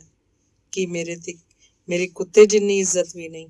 ਫਿਰ ਉਹਦੀਆਂ ਸੋਚਾਂ ਦਾ ਪਾਸਾ ਪਲਟਿਆ, ਪਰ ਮੈਂ ਅਜੇ ਤੱਕ ਇਹ ਵੀ ਤਾਂ ਨਹੀਂ ਸੋਚਿਆ ਕਿ ਜਾਣਾ ਕਿੱਥੇ ਹੈ। ਕਿਤੇ ਵੀ ਜਾਵਾਂ, ਛੁੱਟ ਧੱਕਿਆਂ ਠੋਕਰਾਂ ਤੋਂ ਮੈਨੂੰ ਹੋਰ ਮਿਲਣਾ ਹੀ ਕੀ ਹੈ। ਸੱਚਮੁੱਚ ਮੈਂ ਫਸੀਆਂ ਨੂੰ ਛੱਡ ਕੇ ਉੱਡਦੀਆਂ ਮਗਰ ਦੌੜਨ ਵਾਲੀ ਗਲਤੀ ਕਰ ਰਿਹਾ। ਚੰਗਾ ਭਲਾ ਕੰਮ ਬਣਿਆ ਹੋਇਆ, ਰਹਿਣ ਲਈ ਟਿਕਾਣਾ ਮਿਲਿਆ ਹੋਇਆ, ਦਿਲ ਲਾਉਣ ਲਈ ਸਰਦੂਲ ਵਰਗਾ ਦੋਸਤ, ਪਰ ਕੀ ਮੈਂ ਸਰਦੂਲ ਨੂੰ ਹੁਣ ਮੂੰਹ ਵਿਖਾਲਣ ਜੋਗਾ ਰਹਿ ਗਿਆ? ਉਹਦੀਆਂ ਨਜ਼ਰਾਂ 'ਚ ਮੇਰਾ ਕੁਝ ਮੁੱਲ ਬਾਕੀ ਹੈ? ਉਹ ਮੈਨੂੰ ਕੀ ਸਮਝ ਰਿਹਾ ਹੋਏਗਾ? ਇੱਕ ਬਦਮਾਸ਼ ਜਨਾਨੀ ਦਾ ਪੁੱਤਰ, ਪਰਲੇ ਦਰਜੇ ਦਾ ਝੂਠਾ ਤੇ ਪਖੰਡੀ, ਅੰਦਰੋਂ ਹੋਰ ਬਾਹਰੋਂ ਹੋਰ। ਨਹੀਂ, ਭਾਵੇਂ ਕੁਝ ਵੀ ਹੋਵੇ, ਪਰਦੇਸ ਛੱਡ ਕੇ ਭਾਵੇਂ ਨਰਕ 'ਚ ਜਾਣਾ ਪਵੇ, ਸਰਦੂਲ ਨੂੰ ਮੂੰਹ ਨਹੀਂ ਵਿਖਾਵਾਂਗਾ। ਫਿਰ ਉਹਨੂੰ ਸਰਦੂਲ ਦੀ ਇੱਕ ਵੱਡਿੱਤਣ ਯਾਦ ਆਈ। ਉਹ ਕਿੰਨਾ ਜ਼ੋਰ ਲਾਇਆ ਮੈਨੂੰ ਪੜ੍ਹਾਉਣ ਲਈ। ਜੇ 2-4 ਮਹੀਨੇ ਡਟ ਕੇ ਪੜ੍ਹਾਈ ਕਰ ਲੈਂਦਾ ਤਾਂ ਕਿਉਂ ਮੈਨੂੰ ਉਸ ਪਾਸੋਂ ਚਿੱਠੀਆਂ ਪੜ੍ਹਾਉਣੀਆਂ ਪੈਂਦੀਆਂ? ਚਿੱਠੀ ਨਾ ਪੜ੍ਹ ਸਕਣ ਦਾ ਹੀ ਤਾਂ ਇਹ ਨਤੀਜਾ ਹੈ ਕਿ ਅੱਜ ਮੈਂ ਬਣੇ ਬਣਾਏ ਕੰਮ ਨੂੰ ਲੱਤ ਮਾਰ ਕੇ ਜਾ ਰਿਹਾ ਤੇ ਏਡਾ ਚੰਗਾ ਦੋਸਤ ਵੱਖਰਾ ਗਵਾ ਲਿਆ। ਇਹ ਤੋਂ ਬਾਅਦ ਫਿਰ ਉਹੀ ਸੋਚ ਕਿੱਥੇ ਜਾਣਾ ਹੋਏਗਾ ਉਹਦੇ ਦਿਮਾਗ 'ਚ ਘੁੰਮਣ ਲੱਗੀ। ਇਸ ਵੇਲੇ ਉਹਨੂੰ ਖੜੱਚ ਖੜੱਚ ਦੀ ਆਵਾਜ਼ ਸੁਣਾਈ ਦਿੱਤੀ, ਜਿਹੜੀ ਉਹਦੀ ਪਿੱਠ ਵੱਲ ਦੀ ਟਿਕਟਾਂ ਵਾਲੀ ਬਾਰੀ 'ਚੋਂ ਆ ਰਹੀ ਸੀ। ਉਹ ਸਮਝ ਗਿਆ ਟਿਕਟਾਂ ਦਿੱਤੀਆਂ ਜਾ ਰਹੀਆਂ ਨੇ। ਉਸ ਪਿਛਲੇ ਪਾਸੇ ਨਜ਼ਰ ਮੋੜੀ। ਬਾਕੀ ਬਾਰੀ ਅੱਗੇ ਕਾਫੀ ਭੀੜ ਸੀ। ਪਤਾ ਕਰਨ ਲਈ ਕਿਹੜੀ ਗੱਡੀ ਦੀਆਂ ਟਿਕਟਾਂ ਦਿੱਤੀਆਂ ਜਾ ਰਹੀਆਂ ਨੇ, ਉਹ ਬਿਸਤਰਾ ਕੱਛੇ ਮਾਰੀ ਉੱਠ ਕੇ ਬਾਰੀ ਵੱਲ ਵਧਿਆ। ਇੱਚਰ ਨੂੰ ਉਹਦੀ ਕੰਨੀ ਆਵਾਜ਼ ਪਈ, ਬਾਊ ਜੀ, ਹਰਿਦੁਆਰ ਦੀਆਂ 4 ਟਿਕਟਾਂ। ਉਸ ਬਿਨਾਂ ਸੋਚੇ ਬਟੂਏ 'ਚੋਂ 10 ਦਾ ਨੋਟ ਕੱਢ ਕੇ ਬਾਰੀ 'ਚ ਸਰਕਾਇਆ, ਬਾਊ ਜੀ, ਹਰਿਦੁਆਰ ਦੀ 1 ਟਿਕਟ। ਇਸ ਤੋਂ ਥੋੜ੍ਹੀ ਦੇਰ ਬਾਅਦ ਮੰਗਤੂ ਰੇਲ ਦਾ ਸਫ਼ਰ ਕਰ ਰਿਹਾ ਸੀ। ਉਹਦੇ ਮਨ ਦੀ ਹਾਲਤ 'ਚ ਇਸ ਸਫ਼ਰ ਨੇ ਕੋਈ ਖਾਸ ਤਬਦੀਲੀ ਲਿਆਂਦੀ ਹੋਵੇ, ਐਸੀ ਗੱਲ ਤਾਂ ਕੋਈ ਨਹੀਂ ਸੀ। ਅਲਬੱਤਾ ਉਹਦੀ ਹੁਣ ਤੋਂ ਪਹਿਲਾਂ ਤੇ ਹੁਣ ਦੀ ਹਾਲਤ ਵਿੱਚ ਇੰਨਾ ਕੁ ਫਰਕ ਜ਼ਰੂਰ ਸੀ ਜਿੰਨਾ ਉਸ ਆਦਮੀ ਦੀ ਹਾਲਤ 'ਚ ਜਿਹੜਾ ਅੱਗ ਦੇ ਘੇਰੇ 'ਚੋਂ ਛੁਟਕਾਰਾ ਪਾਉਣ ਲਈ ਖੂਹ 'ਚ ਛਾਲ ਮਾਰ ਦੇਵੇ। ਤੇ ਖੂਹ 'ਚੋਂ ਬਚ ਨਿਕਲਣ ਦੀ ਆਸਾ ਹੋ ਸਕਦੀ ਹੈ ਜੇ ਬੰਦਾ ਤਾਰੂ ਹੋਵੇ, ਪਰ ਅੱਗ ਦੇ ਭਾਂਬੜਾਂ 'ਚੋਂ ਜਿਉਂਦੇ ਨਿਕਲਣਾ ਸੰਭਵ ਹੀ ਹੈ। ਗੱਡੀ ਸਟੇਸ਼ਨ ਤੇ ਸਟੇਸ਼ਨ ਉਲੰਘਦੀ ਚਲੀ ਜਾ ਰਹੀ ਸੀ। ਇੱਧਰ ਇਸੇ ਤੇਜ਼ੀ ਨਾਲ ਮੰਗਤੂ ਦੀ ਮਾਨਸਿਕ ਹਾਲਤ 'ਚ ਤਬਦੀਲੀ ਆਈ ਜਾ ਰਹੀ ਸੀ, ਜਿਹਦਾ ਅਸਰ ਰੂਪ ਉਹਨੂੰ ਆਪਣੇ ਅੰਦਰ ਕੁਝ ਤਾਜ਼ਗੀ ਜਿਹੀ ਦਾ ਅਨੁਭਵ ਹੋ ਰਿਹਾ ਸੀ, ਜਿਵੇਂ ਹੌਲੀ ਹੌਲੀ ਉਹਦੇ ਦਿਲ ਤੋਂ ਕੋਈ ਬੋਝ ਉਤਰ ਰਿਹਾ ਹੋਵੇ। ਹੁਣ ਉਹਨੂੰ ਨੌਕਰੀ ਛੱਡਣ ਦਾ ਪਛਤਾਵਾ ਨਹੀਂ ਸੀ, ਸਗੋਂ ਇਹ ਤੋਂ ਉਲਟ ਉਹ ਸੋਚੀ ਜਾ ਰਿਹਾ ਸੀ, ਹਲਵਾਈ ਦੀ ਨੌਕਰੀ ਵੀ ਕੰਮਾਂ 'ਚੋਂ ਕੰਮ ਹੈ। ਨਿਰੀ ਪੂਰੀ ਗਧੇ ਦੀ ਜੂਨ, ਹਰ ਵੇਲੇ ਖੇ ਸੁਆਹ 'ਚ ਹੱਥ, ਉਤੋਂ ਮਾਲਕ ਦੀਆਂ ਝੰਬਾਂ ਝਿੜਕਾਂ ਵੱਖਰੀਆਂ, ਨਾ ਕੋਈ ਧਰਮ ਨਾ ਈਮਾਨ, ਦੁੱਧ 'ਚ ਪਾਣੀ, ਘਿਓ 'ਚ ਤੇਲ ਤੇ ਖੰਡ 'ਚ ਦੁੱਧ ਪੱਥਰੀ। ਗੱਡੀ ਲੁਧਿਆਣੇ ਦੇ ਲਾਗੇ ਚਾਗੇ ਜਾ ਰਹੀ ਸੀ। ਠੰਡੀ ਹਵਾ ਦੇ ਫਰਾਟਿਆਂ ਨਾਲ ਮੰਗਤੂ ਦੀਆਂ ਅੱਖਾਂ 'ਚ ਅਸਲਾਹਟ ਜਿਹੀ ਪੈਦਾ ਹੋ ਰਹੀ ਸੀ। ਕਦੀ ਮੀਟ ਲੈਂਦਾ, ਕਦੀ ਖੋਲ ਲੈਂਦਾ। ਉਹਦੇ ਸਾਹਮਣੇ ਸੀਟ ਉੱਤੇ ਉਹੀ ਹਰਿਦੁਆਰ ਦੇ 4 ਯਾਤਰੀ ਬੈਠੇ ਨਾਰੀਅਲ ਦੀ ਗੁੜਗੁੜੀ ਨੂੰ ਕਸ਼ ਲਾਉਂਦੇ ਹੋਏ ਗੱਲਾਂ ਕਰ ਰਹੇ ਸੀ। ਮੰਗਤੂ ਦੇ ਸਾਹਮਣੇ ਇਸ ਵੇਲੇ ਨਾ ਅਤੀਤ ਨਾ ਵਰਤਮਾਨ, ਸਗੋਂ ਭਵਿੱਖ ਹੀ ਹਰ ਤਰ੍ਹਾਂ ਦੇ ਰੂਪ ਵਟਾ ਕੇ ਉਹਦੀਆਂ ਅੱਖਾਂ ਅੱਗੇ ਫਿਰ ਰਿਹਾ ਸੀ। ਤੇ ਇਸ ਬਹੁ ਰੰਗੇ ਭਵਿੱਖ ਦੇ ਨਾਲ ਨਾਲ ਬਰਾਬਰ ਉਹ ਪੋਸਟ ਕਾਰਡ ਕਿਸੇ ਨਾ ਕਿਸੇ ਸ਼ਕਲ 'ਚ ਅੜੰਗਿਆ ਉਹਨੂੰ ਦਿਖਾਈ ਦੇ ਰਿਹਾ ਸੀ, ਜਿਹਦੀਆਂ ਗਿਣਤੀ ਦੀਆਂ 17 ਪਿੱਛੇ ਇੱਕ ਬਹੁਤ ਭਾਰੀ ਨਿਰਾਸ਼ਾ ਅਜ਼ਦਹੇ ਵਾਂਗ ਮੂੰਹ ਫੈਲਾਈ ਉਸ ਵੱਲ ਰਿੰਗ ਦੀ ਚਲੀ ਆ ਰਹੀ ਸੀ, ਜਿਸ ਤੋਂ ਡਰ ਕੇ ਜਿੰਨਾ ਹੀ ਉਹ ਪਿਛਾਂਹ ਹਟਦਾ ਉਨੀ ਤੇਜ਼ੀ ਨਾਲ ਅਜ਼ਦਾ ਉਸ ਵੱਲ ਲਪਕਿਆ ਆ ਰਿਹਾ ਸੀ, ਤੇ ਇਸ ਦੀ ਖੌਫਨਾਕ ਸ਼ਕਲ ਉਹਦੇ ਮਨ 'ਚ ਪੈਦਾ ਹੋ ਰਹੇ ਟਿਕਾ ਨੂੰ ਫਿਰ ਤਿੱਤਰ ਬਿੱਤਰ ਕਰ ਦਿੰਦੀ ਸੀ। ਮਨ ਦੀ ਇਸ ਅਜੀਬ ਕਿਸਮ ਦੀ ਖਿੱਚੋਤਾਣ ਹੱਥੋਂ ਉਹਦਾ ਜੀ ਅਕਲਕਾਂਤ ਆ ਗਿਆ ਤੇ ਆਪਣਾ ਧਿਆਨ ਹੋਰ ਪਾਸੇ ਪਾਉਣ ਲਈ ਉਹਨੇ ਖੂਬ ਚੌੜੀਆਂ ਕਰਕੇ ਅੱਖਾਂ ਖੋਲੀਆਂ, ਇੱਕ ਅੰਗੜਾਈ ਲਈ ਤੇ ਰੇਲ ਦੇ ਡੱਬੇ 'ਚ ਬੇਮਤਲਬ ਹੀ ਨਜ਼ਰ ਫੇਰਨੀ ਸ਼ੁਰੂ ਕਰ ਦਿੱਤੀ। ਸਾਹਮਣੀ ਸੀਟ ਵਾਲੇ ਉਹ ਚਾਰੇ ਯਾਤਰੀ ਖੂਬ ਸਰਗਰਮੀ ਨਾਲ ਗੱਲੀਂ ਜੁੱਟੇ ਸਨ। ਉਹਨਾਂ ਦੀਆਂ ਗੱਲਾਂ ਦਾ ਵਿਸ਼ਾ ਲਗਭਗ ਇੱਕੋ ਸੀ, ਗੰਗਾ ਮਾਈ ਦੀ ਮਹਿਮਾ। ਮੰਗਤੂ ਵੀ ਤਾਂ ਇਸ ਤੋਂ ਪਹਿਲਾਂ ਇੱਕ ਵਾਰੀ ਗੰਗਾ ਮਾਈ ਦੇ ਦਰਸ਼ਨ ਕਰ ਚੁੱਕਾ ਸੀ, ਜਦੋਂ ਪਿਓ ਦੇ ਫੁੱਲ ਪ੍ਰਵਾਹ ਕਰਨ ਗਿਆ ਸੀ, ਪਰ ਇਹਨਾਂ ਯਾਤਰੂਆਂ ਦੀਆਂ ਗੱਲਾਂ ਨੇ ਤਾਂ ਗੰਗਾ ਮਾਈ ਦੀ ਮਹੱਤਤਾ ਬਹੁਤ ਵਧਾ ਦਿੱਤੀ ਸੀ। ਉਹ ਪੂਰੇ ਧਿਆਨ ਨਾਲ ਉਹਨਾਂ ਦੀਆਂ ਗੱਲਾਂ ਸੁਣਨ ਲੱਗ ਪਿਆ। ਉਂਝ ਵੀ ਉਹਨੂੰ ਲੋੜ ਸੀ ਆਪਣਾ ਧਿਆਨ ਹੋਰ ਪਾਸੇ ਪਾ ਕੇ ਮਨ ਦੀ ਹਾਲਤ ਨੂੰ ਕੁਝ ਸੁਧਾਰਨ ਦੀ ਕੋਸ਼ਿਸ਼ ਕਰੇ। ਵਡੇਰੀ ਉਮਰ ਦਾ ਯਾਤਰੀ ਗੁੜਗੁੜੀ ਦਾ ਕਸ਼ ਲਾ ਕੇ ਖੰਘਦਾ ਹੋਇਆ ਕਹਿ ਰਿਹਾ ਸੀ, ਕਿਆ ਕਹਿਣੇ ਜੀ ਗੰਗਾ ਮਾਈ ਦੇ। ਕਲੂ ਕਾਲ ਦਾ ਸੁਰਗੇ ਬੰਦਾ ਚਾਰੇ ਕੂਟਾ ਫੇਰਾਵੇ, ਧਰਤੀ ਦੇ ਤਖਤੇ ਤੇ ਇਹੋ ਜਿਹਾ ਸਥਾਨ ਨਹੀਂ ਲੱਭਣਾ। ਆਦਮੀ ਦੀ ਰੂਹ ਭਾਵੇਂ ਕਿੰਨੀ ਤਪੀ ਸੜੀ ਹੋਵੇ, ਬਸ ਟੁੱਬੀ ਲਾਉਣ ਦੀ ਢਿੱਲ ਹੈ। ਕਪਾਟ ਖੁੱਲ ਜਾਂਦੇ ਨੇ, ਅੰਦਰੋਂ ਬਾਹਰ ਠੰਡ ਪੈ ਜਾਂਦੀ ਹੈ। ਮੰਗਤੂ ਸੋਚੀ ਜਾ ਰਿਹਾ ਸੀ, ਟੁੱਬੀਆਂ ਤੇ ਉਦੋਂ ਵੀ ਇੱਕ ਛੱਡ 2-3 ਲਾਈਆਂ ਸੀ ਜਦੋਂ ਚਾਚੇ ਦੇ ਫੁੱਲ ਤਾਰਨ ਗਿਆ ਸੀ, ਪਰ ਕਪਾਟ ਮੇਰੇ ਕਿਉਂ ਨਹੀਂ ਸੀ ਖੁੱਲੇ। ਦੂਜਾ ਮੁਸਾਫਰ ਕਹਿ ਰਿਹਾ ਸੀ, ਪਰ ਭਾਈਆ ਬੰਦੇ ਦੀ ਨੇਚਾ ਵੀ ਕਾਇਮ ਹੋਣੀ ਚਾਹੀਦੀ ਹੈ ਨਾ, ਨੇਚਾ ਬਗੈਰ ਥੋੜ੍ਹਾ ਹੀ ਸ਼ਾਂਤੀ ਮਿਲਦੀ ਹੈ ਕਿਸੇ ਨੂੰ। ਤੇ ਦੂਜੇ ਦੇ ਜਵਾਬ 'ਚ ਤੀਜਾ ਬੋਲਿਆ, ਬੇਸ਼ੱਕ ਨੇਚਾ ਦੇ ਬੇੜੇ ਪਾਰ ਨੇ ਭਰਾਵਾ, ਨੇਚਾ ਤੋਂ ਬਿਨਾਂ ਭਾਵੇਂ 100 ਇਸ਼ਨਾਨ ਪੇ ਕਰੋ, ਕੁਝ ਨਹੀਂ ਬਣਦਾ। ਬਜ਼ੁਰਗ ਨੇ ਪੁਸ਼ਟੀ ਕੀਤੀ, ਫਕੀਰਾਂ ਦਾ ਕੌਲ ਨਹੀਂ ਸੁਣਿਆ, ਆਖੇ ਗੰਗਾ ਨਹਾਤਿਆਂ ਜੇ ਰੱਬ ਮਿਲਦਾ ਡੱਡਾ ਮੱਛੀਆਂ, ਬੁੱਲੇ ਸ਼ਾਹ ਰੱਬ ਉਹਨਾਂ ਨੂੰ ਮਿਲਦਾ ਨੀਤਾਂ ਜਿਹਨਾਂ ਦੀਆਂ ਹੱਚੀਆਂ। ਮੰਗਤੂ ਨੂੰ ਆਪਣੀ ਸ਼ੰਕਾ ਦਾ ਜਵਾਬ ਮਿਲ ਗਿਆ। ਉਹ ਸੋਚਣ ਲੱਗਾ, ਉਦੋਂ ਮੈਂ ਸ਼ਾਇਦ ਨੇਚਾ ਨਾਲ ਨਹੀਂ ਸੀ ਇਸ਼ਨਾਨ ਕੀਤਾ, ਇਸੇ ਕਰਕੇ ਮੇਰੇ ਦਿਲ ਨੂੰ ਸ਼ਾਂਤੀ ਨਹੀਂ ਸੀ ਆਈ, ਪਰ ਐਤਕੀ ਜ਼ਰੂਰ ਨੇਚਾ ਨਾਲ ਇਸ਼ਨਾਨ ਕਰਾਂਗਾ। ਇਸੇ ਤਰ੍ਹਾਂ ਸਾਰੇ ਰਾਹ ਉਹ ਆਪਣੇ ਸਹਿ ਯਾਤਰੀਆਂ ਦੀਆਂ ਗੱਲਾਂ ਪੂਰੇ ਧਿਆਨ ਤੇ ਦਿਲਚਸਪੀ ਨਾਲ ਸੁਣਦਾ ਗਿਆ, ਤੇ ਇਹਦਾ ਫਲ ਰੂਪ ਉਹਦੇ ਮਨ ਦੀ ਹਾਲਤ ਕਾਫੀ ਸੁਧਰ ਗਈ। ਉਹ ਸੋਚ ਰਿਹਾ ਸੀ, ਚਲੋ ਜੇ ਹੋਰ ਕੁਝ ਨਾ ਸਹੀ ਤਾਂ ਗੰਗਾ ਮਾਈ ਦੇ ਇਸ਼ਨਾਨ ਨਾਲ ਦਿਲ ਨੂੰ ਤਾਂ ਕੁਝ ਨਾ ਕੁਝ ਤਸੱਲੀ ਹੋਏਗੀ। ਤੇ ਜਦੋਂ ਹਰਿਦੁਆਰ ਦੇ ਸਟੇਸ਼ਨ ਤੇ ਉਤਰਿਆ ਤਾਂ ਉਹਦੇ ਸਾਹਮਣੇ ਹੋਰ ਕੋਈ ਸਵਾਲ ਨਹੀਂ ਸੀ ਛੁੱਟੇ ਤੋਂ ਕਿ ਪੂਰੀ ਨਿਸ਼ਚਾ ਨਾਲ ਗੰਗਾ ਮਾਈ ਦਾ ਇਸ਼ਨਾਨ ਕਰੇਗਾ। ਅੰਗ 13। ਹਰਿਦੁਆਰ ਪਹੁੰਚ ਕੇ ਸਭ ਤੋਂ ਪਹਿਲਾਂ ਮੰਗਤੂ ਨੇ ਗੰਗਾ ਮਾਈ ਦਾ ਇਸ਼ਨਾਨ ਕੀਤਾ, ਤੇ ਇਸ਼ਨਾਨ ਕਰਨ ਨਾਲ ਉਹਦੇ ਮਨ ਦੀ ਬਦਅਮਨੀ 'ਚ ਕੁਝ ਨਾ ਕੁਝ ਫਰਕ ਜ਼ਰੂਰ ਪਿਆ, ਜਿਸ ਕਰਕੇ ਉਹਨੂੰ ਆਪਣੇ ਉਹਨਾਂ ਸਹਿਯਾਤਰੀਆਂ ਦੀ ਦਲੀਲ ਸੱਚੀ ਜਾਪਣ ਲੱਗੀ ਕਿ ਨਿਸ਼ਚਾ ਨਾਲ ਇਸ਼ਨਾਨ ਕੀਤਿਆਂ ਮਨ ਦੇ ਸਾਰੇ ਦੁੱਖ ਕਲੇਸ਼ ਦੂਰ ਹੋ ਜਾਂਦੇ ਨੇ। ਜੇ ਉਹਦੇ ਮਨ ਨੂੰ ਪੂਰੀ ਤਰ੍ਹਾਂ ਸ਼ਾਂਤੀ ਨਹੀਂ ਮਿਲੀ ਤਾਂ ਇਹਦਾ ਕਾਰਨ ਉਸ ਇਹੋ ਖਿਆਲ ਕੀਤਾ ਕਿ ਅਜੇ ਉਹਦੀ ਨਿਸ਼ਚਾ ਪੂਰੀ ਤਰ੍ਹਾਂ ਕਾਇਮ ਨਹੀਂ ਹੋਈ। ਉਸ ਪਾਸ ਕੋਈ ਸਮਾਨ ਤਾਂ ਹੈ ਹੀ ਨਹੀਂ ਸੀ, ਛੋਟੇ ਕੁ ਬਾਂਹ ਹੇਠ ਆਉਣ ਜੋਗੇ ਬਿਸਤਰੇ ਤੋਂ। ਸੋਏ ਉਹਨੇ ਉਸ ਤੰਦੂਰ ਵਾਲੇ ਦੀ ਦੁਕਾਨ ਤੇ ਰੱਖ ਦਿੱਤਾ ਜਿੱਥੋਂ ਉਸ ਰੋਟੀ ਖਾਧੀ। ਇਹ ਤੋਂ ਬਾਅਦ ਉਹ ਹਰਿਦੁਆਰੇ ਦੇ ਹੋਰ ਥਾਵਾਂ ਨੂੰ ਵੇਖਣ ਲਈ ਤੁਰ ਪਿਆ। ਸਵੇਰ ਤੋਂ ਲੈ ਕੇ ਸ਼ਾਮ ਤੱਕ ਉਹ ਥਾਂ ਫਿਰਦਾ ਰਿਹਾ। ਸਭ ਤੋਂ ਪਹਿਲਾਂ ਉਹਨੇ ਠੰਡੀ ਖੂਹੀ ਦਾ ਪਾਣੀ ਪੀਤਾ, ਜਿਹੜਾ ਹਰਿਦੁਆਰ ਦੀ ਇੱਕ ਸੌਗਾਤ ਹੀ ਸਮਝਿਆ ਜਾਂਦਾ ਹੈ। ਫਿਰ ਉਹਨੇ ਮਸ਼ਹੂਰ ਸੇਠਾਂ ਦੀ ਹੱਟੀ ਤੋਂ ਥੋੜ੍ਹੀ ਜਿੰਨੀ ਮਠਿਆਈ ਲੈ ਕੇ ਖਾਧੀ। ਇਸ ਤੋਂ ਬਾਅਦ ਹਰ ਕੀ ਪੌੜੀ ਦੇ ਪਲੇਟਫਾਰਮ ਤੇ ਫਿਰਦਿਆਂ ਉਸ ਘੰਟਾ ਘਰ, ਸੁਭਾਸ਼ ਘਾਟ, ਗਊ ਘਾਟ ਆਦਿ ਥਾਵਾਂ ਦੇ ਦਰਸ਼ਨ ਕੀਤੇ। ਫਿਰ ਉਹ ਗੰਗਾ ਦੇ ਪੁਲ ਤੋਂ ਪਾਰ ਲੰਘ ਗਿਆ ਤੇ ਨੀਲਧਾਰਾ ਸਪਤਰਿਸ਼ੀ ਪੰਜਾਬੀ ਚਿੱਤਰ ਵੇਖਦਾ ਹੋਇਆ ਨੀਲਧਾਰਾ ਤੋਂ ਪਾਰ ਹੋ ਕੇ ਇੱਕ ਪਹਾੜੀ ਦੀ ਚੜ੍ਹਾਈ ਚੜ੍ਹ ਗਿਆ, ਜਿੱਥੇ ਚੰਡੀ ਮਾਤਾ ਦਾ ਮੰਦਿਰ ਸੀ। ਇਸੇ ਤਰ੍ਹਾਂ ਦੂਜੇ ਕਈ ਥਾਵੇਂ ਸੂਰਜ ਕੁੰਡ, ਦੇਵੀ ਤੇ ਸਤੀ ਦਾ ਮੰਦਿਰ ਆਦਿ ਦੇਖਦਿਆਂ ਉਹਨੇ ਦਿਹਾੜ ਬਿਤਾ ਦਿੱਤੀ ਤੇ ਜਦ ਵਾਪਸ ਹਰ ਕੀ ਪੌੜੀ ਪੁੱਜਾ ਤਾਂ ਸ਼ਾਮ ਦਾ ਘੁਸਮੁਸਾ ਫੈਲ ਚੁੱਕਾ ਸੀ। ਹੁਣ ਉਹਨੂੰ ਰਾਤ ਦਾ ਟਿਕਾਣਾ ਕਰਨ ਦੀ ਲੋੜ ਪਾਸੀ। ਉਹਨੂੰ ਪਤਾ ਸੀ ਇੱਥੇ ਧਰਮਸ਼ਾਲਾ ਤੇ ਆਸ਼ਰਮਾਂ ਵਿੱਚ ਮੁਸਾਫਰਾਂ ਨੂੰ ਰਹਿਣ ਲਈ ਆਮ ਥਾਵਾਂ ਮਿਲ ਜਾਂਦੀਆਂ ਨੇ, ਪਰ ਉਹ ਨਿਰਾ ਇਸ਼ਨਾਨ ਕਰਨ ਲਈ ਹੀ ਨਹੀਂ, ਕੰਮ ਦੀ ਭਾਲ ਲਈ ਵੀ ਆਇਆ ਸੀ, ਜਿਸ ਕਰਕੇ ਉਹਨੂੰ ਕੋਈ ਜ਼ਰਾ ਮੁਸਤਕਿਲ ਟਿਕਾਣਾ ਲੋੜੀਂਦਾ ਸੀ। ਤੇ ਪੁੱਛਦਿਆਂ ਪੁੱਛਾਂਦਿਆਂ ਉਹਨੂੰ ਇੱਕ ਇਹੋ ਜਿਹੇ ਥਾਂ ਦਾ ਪਤਾ ਲੱਗ ਹੀ ਗਿਆ। ਪਹਿਲਾਂ ਉਹ ਸਬਜ਼ ਮੰਡੀ ਦੀ ਇੱਕ ਧਰਮਸ਼ਾਲਾ 'ਚ ਗਿਆ, ਜਿਹੜੀ ਨੱਥੂ ਟੋਪੀਆਂ ਵਾਲੇ ਦੀ ਧਰਮਸ਼ਾਲਾ ਕਰਕੇ ਪ੍ਰਸਿੱਧ ਸੀ, ਪਰ ਉੱਥੇ ਉਹਦਾ ਮਤਲਬ ਪੂਰਾ ਨਾ ਹੋ ਸਕਿਆ। ਫਿਰ ਉਹਨੂੰ ਕਿਸੇ ਦੱਸਿਆ ਕਿ ਵੱਡੇ ਡਾਕਖਾਨੇ ਚਲਾ ਜਾਵੇ, ਜਿੱਥੇ ਕਈ ਧਰਮਸ਼ਾਲਾ ਐਸੀਆਂ ਨੇ ਜਿਨ੍ਹਾਂ ਦੇ ਪ੍ਰਬੰਧਕ ਕਮਰਿਆਂ ਨੂੰ ਕਿਰਾਏ ਤੇ ਚੜ੍ਹਾਈ ਰੱਖਦੇ ਨੇ। ਡਾਕਖਾਨੇ ਪਹੁੰਚ ਕੇ ਸਭ ਤੋਂ ਵੱਡੀ ਧਰਮਸ਼ਾਲਾ ਜਿਹੜੀ ਉਹਨੂੰ ਪਹਿਲਾਂ ਮਿਲੀ, ਇਹ ਸੀ ਸੁਖ ਦਿਆਲ ਦੀ ਧਰਮਸ਼ਾਲਾ, ਪਰ ਇੱਥੇ ਉਹਦਾ ਕੰਮ ਨਾ ਸਰਿਆ। ਕਮਰੇ ਕਿਰਾਏ ਤੇ ਮਿਲਦੇ ਸਨ, ਪਰ ਕਿਰਾਇਆ ਇੰਨਾ ਜ਼ਿਆਦਾ ਸੀ ਜਿੰਨਾ ਉਹ ਨਹੀਂ ਦੇ ਸਕਦਾ ਸੀ। ਉੱਥੋਂ ਨਿਕਲ ਕੇ ਉਹ ਇੱਕ ਹੋਰ ਸਰਾਂ 'ਚ ਪੁੱਜਾ, ਜਿਹੜੀ ਸ਼ੰਕਰ ਨਿਵਾਸ ਕਰਕੇ ਮਸ਼ਹੂਰ ਸੀ। ਇਹ ਕਿਸੇ ਪੰਜਾਬੀ ਸ਼ਾਹੂਕਾਰ ਰਾਏ ਬਹਾਦਰ ਸ਼ੰਕਰ ਦਾਸ ਨੇ ਨਵੀਂ ਬਣਾਈ ਸੀ 4-5 ਸਾਲ ਤੋਂ। ਇੱਥੇ ਮੰਗਤੂ ਨੂੰ ਇੱਕ ਛੋਟਾ ਜਿਹਾ ਕਮਰਾ ਮਿਲ ਗਿਆ, ਜਿਹਦਾ ਕਿਰਾਇਆ 5 ਰੁਪਏ ਮਹੀਨਾ ਸੀ। ਉੱਪਰਲੀ ਮੰਜ਼ਿਲ ਇੱਕ ਲੰਮੀ ਲੰਘ ਕੇ 10-12 ਇੱਕੋ ਜਿਹੇ ਕਮਰੇ ਸੀ। ਇਹਨਾਂ ਧਰਮਸ਼ਾਲਾ ਦੇ ਪ੍ਰਬੰਧਕ ਗਰਮੀਆਂ 'ਚ ਤਾਂ ਕਿਸੇ ਸਥਾਈ ਕਿਰਾਏਦਾਰ ਨੂੰ ਘੱਟ ਵੱਧ ਹੀ ਵਸਾਉਂਦੇ ਨੇ, ਜਦਕਿ ਨਵੇਂ ਯਾਤਰੀ ਆਉਣ ਕਰਕੇ ਉਹਨਾਂ ਦੀ ਆਮਦਨੀ 'ਚ ਕਾਫੀ ਵਾਧਾ ਹੋਣ ਦੀ ਉਮੀਦ ਹੁੰਦੀ ਹੈ। ਪਰ ਸਿਆਲ 'ਚ ਜਦ ਕਿ ਬਾਹਰਲੇ ਯਾਤਰੂਆਂ ਦਾ ਜ਼ੋਰ ਘੱਟ ਜਾਂਦਾ ਹੈ ਤੇ ਇਹਨਾਂ ਕਮਰਿਆਂ 'ਚ ਕਈ ਸਥਾਨਕ ਜਾਂ ਲੰਮੇ ਸਮੇਂ ਲਈ ਰਹਿਣ ਵਾਲਿਆਂ ਨੂੰ ਥਾਂ ਮਿਲ ਜਾਂਦਾ ਹੈ ਤੇ ਮਾਮੂਲੀ ਕਿਰਾਏ ਤੇ। ਪ੍ਰਬੰਧਕ ਇਹ ਸੋਚ ਕੇ ਕਿ ਵਿਹਲੇ ਕਮਰੇ ਰੱਖਣ ਨਾਲੋਂ ਜੇ ਕੁਝ ਵਸੂਲ ਹੋ ਜਾਏ ਸੋ ਹੀ ਸਹੀ, ਇਹਨਾਂ 'ਚ ਅਜਿਹੇ ਲੋਕਾਂ ਨੂੰ ਉਤਾਰ ਦਿੰਦੇ ਨੇ। ਇਹੋ ਜਿਹਾ ਇੱਕ ਕਮਰਾ ਮੰਗਤੂ ਨੂੰ ਉੱਪਰਲੀ ਛੱਤ ਤੇ ਮਿਲ ਗਿਆ। ਇਸ ਵਿਚਾਲੇ ਸਰਦੂਲ ਦੀ ਯਾਦ ਨੇ ਉਹਨੂੰ ਕਈ ਵਾਰ ਟੁੰਬਿਆ। ਇੱਕ ਅੱਧੀ ਚਿੱਠੀ ਲਿਖਣ ਨੂੰ ਵੀ ਉਹਦਾ ਦਿਲ ਕੀਤਾ, ਪਰ ਇਹਨੂੰ ਅਮਲ 'ਚ ਨਹੀਂ ਲਿਆ ਸਕਿਆ।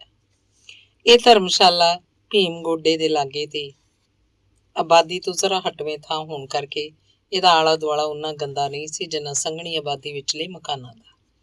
ਆਸ-ਪਾਸ ਦਾ ਦ੍ਰਿਸ਼ ਵੀ ਕਾਫੀ ਰਮਣੀਕ ਸੀ। ਪਿਛਲੇ ਪਾਸੇ ਉੱਚੀ ਪਹਾੜੀ, ਜਿਹਦੇ ਪੈਰਾਂ 'ਚ ਰੇਲ ਦੀ ਪਟੜੀ, ਨੇੜੇ ਇੱਕ ਸੁਰੰਗ ਹੈ ਜਿਸ 'ਚ ਰੇਲ ਦਾ ਦਾਖਲ ਹੋਣਾ ਜਾਂ ਨਿਕਲਣਾ ਬੜਾ ਸੁਹਾਵਣਾ ਮਾਲੂਮ ਹੁੰਦਾ ਹੈ। ਸੱਜੇ ਖੱਬੇ ਖੁੱਲ੍ਹੇ ਮੈਦਾਨ ਤੇ ਪੈਲੀਆਂ ਦਾ ਦ੍ਰਿਸ਼ ਵੀ ਬੜਾ ਮੋਹਿਕ ਹੈ। ਧਰਮਸ਼ਾਲਾ ਦੇ ਖੁੱਲ੍ਹੇ ਵਿਹੜੇ 'ਚ ਇੱਕ ਬਗੀਚੀ ਹੈ, ਜਿਹੜੀ ਫੁੱਲਾਂ ਦੀ ਬਹੁਤਾਤ ਕਰਕੇ ਕਾਫੀ ਦਿਲਖਿੱਚਵੀਂ ਮਾਲੂਮ ਹੁੰਦੀ ਹੈ। ਇਹੋ ਜਿਹੇ ਫੁੱਲਾਂ ਦੇ ਬਗੀਚੇ ਹਰਿਦੁਆਰ 'ਚ ਆਮ ਪਾਏ ਜਾਂਦੇ ਨੇ ਤੇ ਕਿਸੇ ਖੂਬਸੂਰਤੀ ਦੇ ਖਿਆਲੋਂ ਨਹੀਂ, ਬਲਕਿ ਮਾਇਕ ਲਾਭ ਲਈ ਲਾਏ ਜਾਂਦੇ ਨੇ, ਕਿਉਂਕਿ ਹਰਿਦੁਆਰ 'ਚ ਫੁੱਲਾਂ ਦੀ ਖਪਤ ਬਹੁਤ ਜ਼ਿਆਦਾ ਹੈ। ਹਰ ਕਿਸੇ ਨੇ ਗੰਗਾ ਮਾਈ ਤੇ ਹੋਰ ਮੰਦਰਾਂ ਤੇ ਚੜਾਉਣੇ ਹੁੰਦੇ ਨੇ, ਇਸ ਲਈ ਇਹ 1 ਰੁਪਏ ਤੋਂ ਲੈ ਕੇ 4-5 ਰੁਪਏ ਸੇਰ ਤੱਕ ਵਿਕ ਜਾਂਦੇ ਨੇ। ਪੰਜਾਬ ਦੇ ਪਿੰਡਾਂ 'ਚ ਜਿਸ ਤਰ੍ਹਾਂ ਸਵੇਰੇ ਮੂੰਹ ਹਨੇਰੇ ਦੁੱਧੀ ਲੋਕ ਘਰ ਫਿਰ ਕੇ ਦੁੱਧ ਇਕੱਠਾ ਕਰਦੇ ਨੇ, ਇਸੇ ਤਰ੍ਹਾਂ ਹਰਿਦੁਆਰ 'ਚ ਪ੍ਰਭਾਤ ਵੇਲੇ ਹੀ ਫੁੱਲਾਂ ਦੇ ਖਰੀਦਦਾਰ ਟੋਕਰੀਆਂ ਤੇ ਤੱਕੜੀ ਵੱਟੇ ਲੈ ਕੇ ਫੁੱਲ ਖਰੀਦਣ ਨੂੰ ਘਰ ਫਿਰ ਨਿਕਲਦੇ ਨੇ। ਖਾਸ ਕਰਕੇ ਧਰਮਸ਼ਾਲਾ 'ਚ, ਜਿੱਥੇ ਵਾਧੂ ਜ਼ਮੀਨ ਕਾਫੀ ਹੁੰਦੀ ਹੈ, ਫੁੱਲ ਪੈਦਾ ਕਰਨ ਦਾ ਪੂਰਾ ਯਤਨ ਕੀਤਾ ਜਾਂਦਾ ਹੈ, ਜਿਸ ਨਾਲ ਕਈਆਂ ਵੱਡੇ ਥਾਵਾਂ ਤੇ ਪ੍ਰਬੰਧਕਾਂ ਨੂੰ ਸਹਿਜੇ ਹੀ 2-3 ਰੁਪਏ ਰੋਜ਼ ਦੀ ਆਮਦਨੀ ਹੋ ਜਾਂਦੀ ਹੈ। ਇਹੋ ਜਿਹੀ ਬਗੀਚੀ ਸ਼ੰਕਰ ਨਿਵਾਸ 'ਚ ਵੀ ਮੌਜੂਦ ਹੈ। ਮਹੰਤ ਜੀ ਦੀ ਉਮਰ 17 ਦੇ ਲਗਭਗ ਹੋਏਗੀ। ਪ੍ਰਭਾਤ ਵੇਲੇ ਹੀ ਚੀਕੂ ਫੜ ਕੇ ਫੁੱਲਵਾੜੀ 'ਚ ਜਾ ਦਾਖਲ ਹੁੰਦਾ ਹੈ। ਖਰੀਦਦਾਰ ਦੇ ਆਉਣ ਤੋਂ ਪਹਿਲਾਂ ਪਟਾਰੀ ਭਰ ਕੇ ਤੇ ਖੂਬ ਕੱਜ ਮੀਟ ਕੇ ਰੱਖ ਛੱਡਦਾ ਹੈ, ਤਾਂ ਜੋ ਵਿਚਲੀ ਤਰੇਲ ਸੁੱਕਣ ਨਾਲ ਫੁੱਲਾਂ ਦਾ ਵਜ਼ਨ ਨਾ ਘਟ ਜਾਏ। ਮੰਗਤੂ ਨੂੰ ਇਹ ਸਾਰਾ ਵਾਤਾਵਰਨ ਬੜਾ ਮਨ ਹੁਲਸਾਊ ਮਾਲੂਮ ਹੋਇਆ, ਜਿਹਦੇ ਅਸਰ ਨਾਲ ਉਹਦੇ ਦਿਲ ਤੋਂ ਗਮਾਂ ਫਿਕਰਾਂ ਦੀ ਗੰਦਲਾਹਟ ਕਾਫੀ ਹੱਦ ਤੱਕ ਧੋਤੀ ਗਈ ਤੇ ਉਹਨੂੰ ਆਪਣੇ ਅੰਦਰ ਅਮਨ ਜਿਹਾ ਜਾਪਣ ਲੱਗ ਪਿਆ। ਪਰ ਇੱਕ ਚੀਜ਼ ਐਸੀ ਵੀ ਸੀ ਜਿਹੜੀ ਨਾ ਕੇਵਲ ਉਹਦੇ ਅਮਨ 'ਚ ਹੀ ਖਲਲ ਪਾਉਂਦੀ, ਸਗੋਂ ਕਦੀ ਤਾਂ ਉਹ ਗੁੱਸੇ ਨਾਲ ਝੁੰਝਲਾ ਵੀ ਉੱਠਦਾ। ਇਹ ਸੀ ਉਹਦੇ ਗੁਆਂਢ ਲਈ ਕਮਰੇ 'ਚ ਰਹਿੰਦਾ ਇੱਕ ਪਰਿਵਾਰ, ਜਿਨ੍ਹਾਂ 'ਚ ਹਰ ਵੇਲੇ ਕਿਸੇ ਨਾ ਕਿਸੇ ਗੱਲੋਂ ਮਹਾਂਭਾਰਤੀ ਮਚਿਆ ਰਹਿੰਦਾ ਸੀ। ਖਾਸ ਕਰਕੇ ਰਾਤੀ ਤਾਂ ਮੰਗਤੂ ਲਈ ਸੌਣਾ ਹੀ ਮੁਹਾਲ ਹੋ ਜਾਂਦਾ। ਜਦ 11-12 ਵਜੇ ਤੱਕ ਉਹਨੂੰ ਗੁਆਂਢੀ ਟੱਬਰ ਦੀਆਂ ਕੰਨ ਪਾੜਵੀਆਂ ਆਵਾਜ਼ਾਂ ਸੁਣਾਈ ਦਿੰਦੀਆਂ ਰਹਿੰਦੀਆਂ। 4-5 ਦਿਨਾਂ ਵਿੱਚ ਹੀ ਉਹ ਅਕਲਕੰਦ ਆ ਗਿਆ। ਮਹੰਤ ਨੂੰ ਕਹਿ ਕੇ ਉਹਨੇ ਕੋਈ ਹੋਰ ਕਮਰਾ ਲੈਣ ਦੀ ਕੋਸ਼ਿਸ਼ ਕੀਤੀ, ਪਰ ਕੋਈ ਵੀ ਛੋਟਾ ਕਮਰਾ ਵਿਹਲਾ ਨਾ ਹੋਣ ਕਰਕੇ ਉਹ ਲੈ ਨਹੀਂ ਸੀ ਸਕਦਾ। ਉਂਝ ਤਾਂ ਉਹਦੇ ਹੋਰ ਵੀ ਕਈ ਗੁਆਂਢੀ ਸਨ। ਸੱਜੇ ਹੱਥ ਵਾਲੇ ਕਮਰੇ 'ਚ ਬੁੱਢਾ ਜਿਹਾ ਸਾਧੂ ਰਹਿੰਦਾ ਸੀ। ਉਹ ਤੋਂ ਅਗਲੇ 'ਚ ਕੋਈ ਸਿੰਧਣ ਵਿਧਵਾ ਆਪਣੀ ਇੱਕ ਰਿਸ਼ਤੇਦਾਰਨ ਤੇ ਇੱਕ ਪੋਤਰੇ ਸਮੇਤ ਰਹਿ ਰਹੀ ਸੀ। ਪਰ ਕਿਸੇ ਦੀ ਹੋਂਦ ਉਹਨੂੰ ਇੰਨੀ ਦੁਖਦਾਈ ਨਹੀਂ ਸੀ ਮਾਲੂਮ ਹੁੰਦੀ ਜਿੰਨੀ ਉਸ ਖੱਬੇ ਹੱਥ ਦੇ ਕਮਰੇ ਵਾਲਿਆਂ ਦੀ। ਪਤੀ ਸਾਰਾ ਦਿਨ ਬਾਹਰ ਕਿਤੇ ਰਹਿੰਦਾ, ਪਤਨੀ ਸਾਰਾ ਦਿਨ ਜਾਂ ਤਾਂ ਗੁਆਂਢੀਆਂ ਦੀ ਨਿੱਕੀ ਮੋਟੀ ਗਲਤੀ ਤੇ ਖਿੱਚ ਕੇ ਉਹਨਾਂ ਨਾਲ ਆਡਾ ਲਾਈ ਰੱਖਦੀ, ਜਾਂ ਆਪਣੇ ਬੱਚਿਆਂ ਨੂੰ ਮਾਰਦੀ ਕੁੱਟਦੀ ਤੇ ਗਾਲਾਂ ਕੱਢਦੀ ਰਹਿੰਦੀ। ਸ਼ਾਮੀ ਉਹਦਾ ਪਤੀ ਆਉਂਦਾ ਤਾਂ ਹੱਥ ਝਾੜ ਕੇ ਉਹਦੇ ਦੁਆਲੇ ਹੋ ਜਾਂਦੇ। ਪਤੀ ਕਾਫੀ ਦੱਬੂ ਜਾਂ ਸਹਿਨਸ਼ੀਲ ਜਾਪਦਾ ਸੀ, ਜਿਹੜਾ ਅਕਸਰ ਸਿਰ ਸੁੱਟ ਕੇ ਪਤਨੀ ਦੀਆਂ ਸਲਵਾਤਾਂ ਸੁਣੀ ਜਾਂਦਾ। ਪਰ ਕਦੀ ਕਦੀ ਜਦ ਸ਼੍ਰੀਮਤੀ ਦਾ ਕ੍ਰੋਧ ਬਹੁਤ ਹੀ ਬੇਕਾਬੂ ਹੁੰਦਾ ਵੇਖਦਾ ਤਾਂ ਉਹਨੂੰ ਕੁਝ ਤੈਸ਼ ਵੀ ਆ ਜਾਂਦਾ। ਫਿਰ ਵੀ ਇੰਨਾ ਨਹੀਂ ਕਿ ਪਤਨੀ ਦਾ ਮੁਕਾਬਲਾ ਕਰ ਸਕੇ। ਉਹਨੇ ਜੋ ਕੁਝ ਕਹਿਣਾ ਸਮਝਾਉਣਾ ਹੁੰਦਾ ਅੰਦਰ ਕਮਰੇ 'ਚ ਜਾ ਕੇ ਕਹਿੰਦਾ। ਪਰ ਪਤਨੀ ਤਾਂ ਜਦੋਂ ਵੀ ਵਰਨ ਲੱਗਦੀ ਕਮਰਿਓਂ ਬਾਹਰ ਗੈਲਰੀ 'ਚ ਖੜੀ ਹੋ ਕੇ ਗਰਜਦੀ, ਤੇ ਉਹਦੀ ਇਹ ਗਰਜਨ ਕਿਸੇ ਕਿਸੇ ਵੇਲੇ ਪਿੱਟਣ 'ਚ ਵੀ ਬਦਲ ਜਾਂਦੀ। ਉਹ ਆਪਣੇ ਪਤੀ ਨੂੰ ਇਉਂ ਆੜੇ ਹੱਥੀ ਲੈਂਦੀ ਜਿਵੇਂ ਬਸ ਕੱਚਿਆਂ ਹੀ ਖਾ ਜਾਣਾ ਚਾਹੁੰਦੀ ਹੋਵੇ। ਮੁੱਢਲੇ 4-5 ਦਿਨ ਤਾਂ ਮੰਗਤੂ ਨੇ ਖਾਸੀ ਔਖੇ ਕੱਟੇ, ਪਰ ਹੌਲੀ ਹੌਲੀ ਉਹ ਸਹਿੰਦੜ ਹੁੰਦਾ ਗਿਆ ਤੇ ਹੋਰ 5-7 ਦਿਨਾਂ ਬਾਅਦ ਉਸ ਲਈ ਇਹ ਕਲਹਿਣਾ ਗੁਆਂਢ ਕੋਈ ਬਹੁਤਾ ਦੁਖਦਾਈ ਨਾ ਰਿਹਾ। ਉਹਨੂੰ ਰਾਤੀ ਉਹਨਾਂ ਦੇ ਖੱਪਖਾਨੇ 'ਚ ਵੀ ਨੀਂਦਰ ਆ ਜਾਂਦੀ। ਹਰਿਦੁਆਰ ਪਹੁੰਚ ਕੇ ਗੰਗਾ ਮਾਈ ਦੇ ਇਸ਼ਨਾਨ ਨੇ ਮੰਗਤੂ ਨੂੰ ਕਾਫੀ ਲਾਭ ਪਹੁੰਚਾਇਆ। ਇਸ਼ਨਾਨ ਤੋਂ ਛੁੱਟ ਉਹਨੇ ਹਰ ਕੀ ਪੌੜੀ ਬੈਠ ਕੇ 1-2 ਘੰਟੇ ਰਾਮ ਨਾਮ ਦੀ ਮਾਲਾ ਵੀ ਫੇਰਨੀ ਸ਼ੁਰੂ ਕਰ ਦਿੱਤੀ। ਦੁਪਹਿਰੇ ਕਥਾ ਵਾਰਤਾ ਸੁਣਦਾ, ਰਾਤ ਨੂੰ ਘੰਟਾ ਘਰ ਲਾਗਲੇ ਇੱਕ ਮੰਦਿਰ ਵਿੱਚ ਜਿੱਥੇ ਕਾਰਤਿਕ ਦੀ ਕਥਾ ਰੱਖੀ ਹੋਈ ਸੀ ਜਾ ਕੇ ਬੜੇ ਪ੍ਰੇਮ ਨਾਲ ਸੁਣਦਾ, ਜਿਸ ਕਰਕੇ ਦਿਨੋਂ ਦਿਨ ਉਹਦੀ ਮਾਨਸਿਕਤਾ 'ਚ ਫਰਕ ਪਈ ਜਾ ਰਿਹਾ ਸੀ। ਉਹਨੂੰ ਹਰਿਦੁਆਰ ਆਇਆਂ 2 ਹਫ਼ਤੇ ਹੋ ਗਏ। ਇਸ 'ਚ ਕੋਈ ਸ਼ੱਕ ਨਹੀਂ ਕਿ ਰੂਹਾਨੀ ਤੌਰ ਤੇ ਇਹਨਾਂ 2 ਹਫ਼ਤਿਆਂ 'ਚ ਇਹਨੂੰ ਕੁਝ ਲਾਭ ਹੋਇਆ, ਪਰ ਇਹਦਾ ਮਤਲਬ ਇਹ ਨਹੀਂ ਕਿ ਕੰਮਕਾਰ ਦੀ ਚਿੰਤਾ ਵੱਲੋਂ ਉਹ ਬੇਪਰਵਾਹ ਹੋ ਗਿਆ ਹੋਵੇ। ਉਹ ਵੇਲੇ ਕੁ ਵੇਲੇ ਬਰਾਬਰ ਕੋਸ਼ਿਸ਼ ਜਾਰੀ ਰੱਖਦਾ। ਰੋਜ਼ ਸ਼ਹਿਰ ਦੇ ਅੰਦਰ 2-4 ਚੱਕਰ ਘੱਟ ਆਉਂਦਾ, ਪਰ ਇਹਨਾਂ ਹੋਣ ਤੇ ਵੀ ਹੁਣ ਉਹਦੇ ਅੰਦਰ ਪਹਿਲਾਂ ਵਰਗੀ ਬੇਸਬਰੀ ਜਾਂ ਉਤੇਜਨਾ ਨਹੀਂ ਸੀ ਕੰਮ ਲਈ। ਕਦਾਚਿਤ ਇਹਦਾ ਕਾਰਨ ਇਹ ਵੀ ਹੋਵੇ ਕਿ ਵਿਆਹ ਸ਼ਾਦੀ ਦਾ ਮਜ਼ਬੂਨ ਹੁਣ ਉਹਦੇ ਦਿਲ ਦੀ ਸਲੇਟ ਤੋਂ ਮਿਟ ਚੁੱਕਾ ਹੋਵੇ, ਤੇ ਜਦ ਵਿਆਹ ਦਾ ਹੀ ਸਵਾਲ ਬਾਕੀ ਨਾ ਰਿਹਾ ਤਾਂ ਫਿਰ ਉਤੇਜਨਾ ਕਿਸ ਗੱਲ ਦੀ। ਕੱਲੇ ਢਿੱਡ ਨੂੰ ਭਰਨਾ ਤੇ ਫਿਰ ਹਰਿਦੁਆਰ ਵਰਗੇ ਥਾਂ ਜਿੱਥੇ ਅਕਸਰ ਦਾਨੀਆਂ ਦੇ ਦਾਨ ਦਾ ਸਦਕਾ ਅੜੇ ਥੋੜੇ ਨੂੰ ਰੋਟੀ ਮਿਲ ਹੀ ਜਾਂਦੀ ਹੈ। ਫਿਰ ਮੰਗਤੂ ਪਾਸ ਤਾਂ 100 ਰੁਪਇਆ ਨਕਦ ਵੀ ਸੀ, ਤੇ ਨਾਲੇ 400-500 ਦਾ ਅਸਾਸਾ ਉਹ ਆਪਣੀ ਮਾਸੀ ਕੋਲ ਛੱਡ ਵੀ ਆਇਆ ਸੀ, ਜਿਹਨੂੰ ਜਦੋਂ ਚਾਹੇ ਮੰਗਵਾ ਸਕਦਾ ਹੈ। ਪਰ ਉਹ ਅਪਾਹਜ ਬਣ ਕੇ ਦਾਨੀਆਂ ਦੇ ਟੁਕੜਿਆਂ ਤੇ ਪਲੇ, ਇਹ ਉਹਨੂੰ ਮਨਜ਼ੂਰ ਨਹੀਂ ਸੀ। ਸੋ ਸਹਿਜ ਸੁਭਾਅ ਨੇ ਕੰਮਕਾਰ ਦੀ ਖੋਜ ਜਾਰੀ ਰੱਖੀ।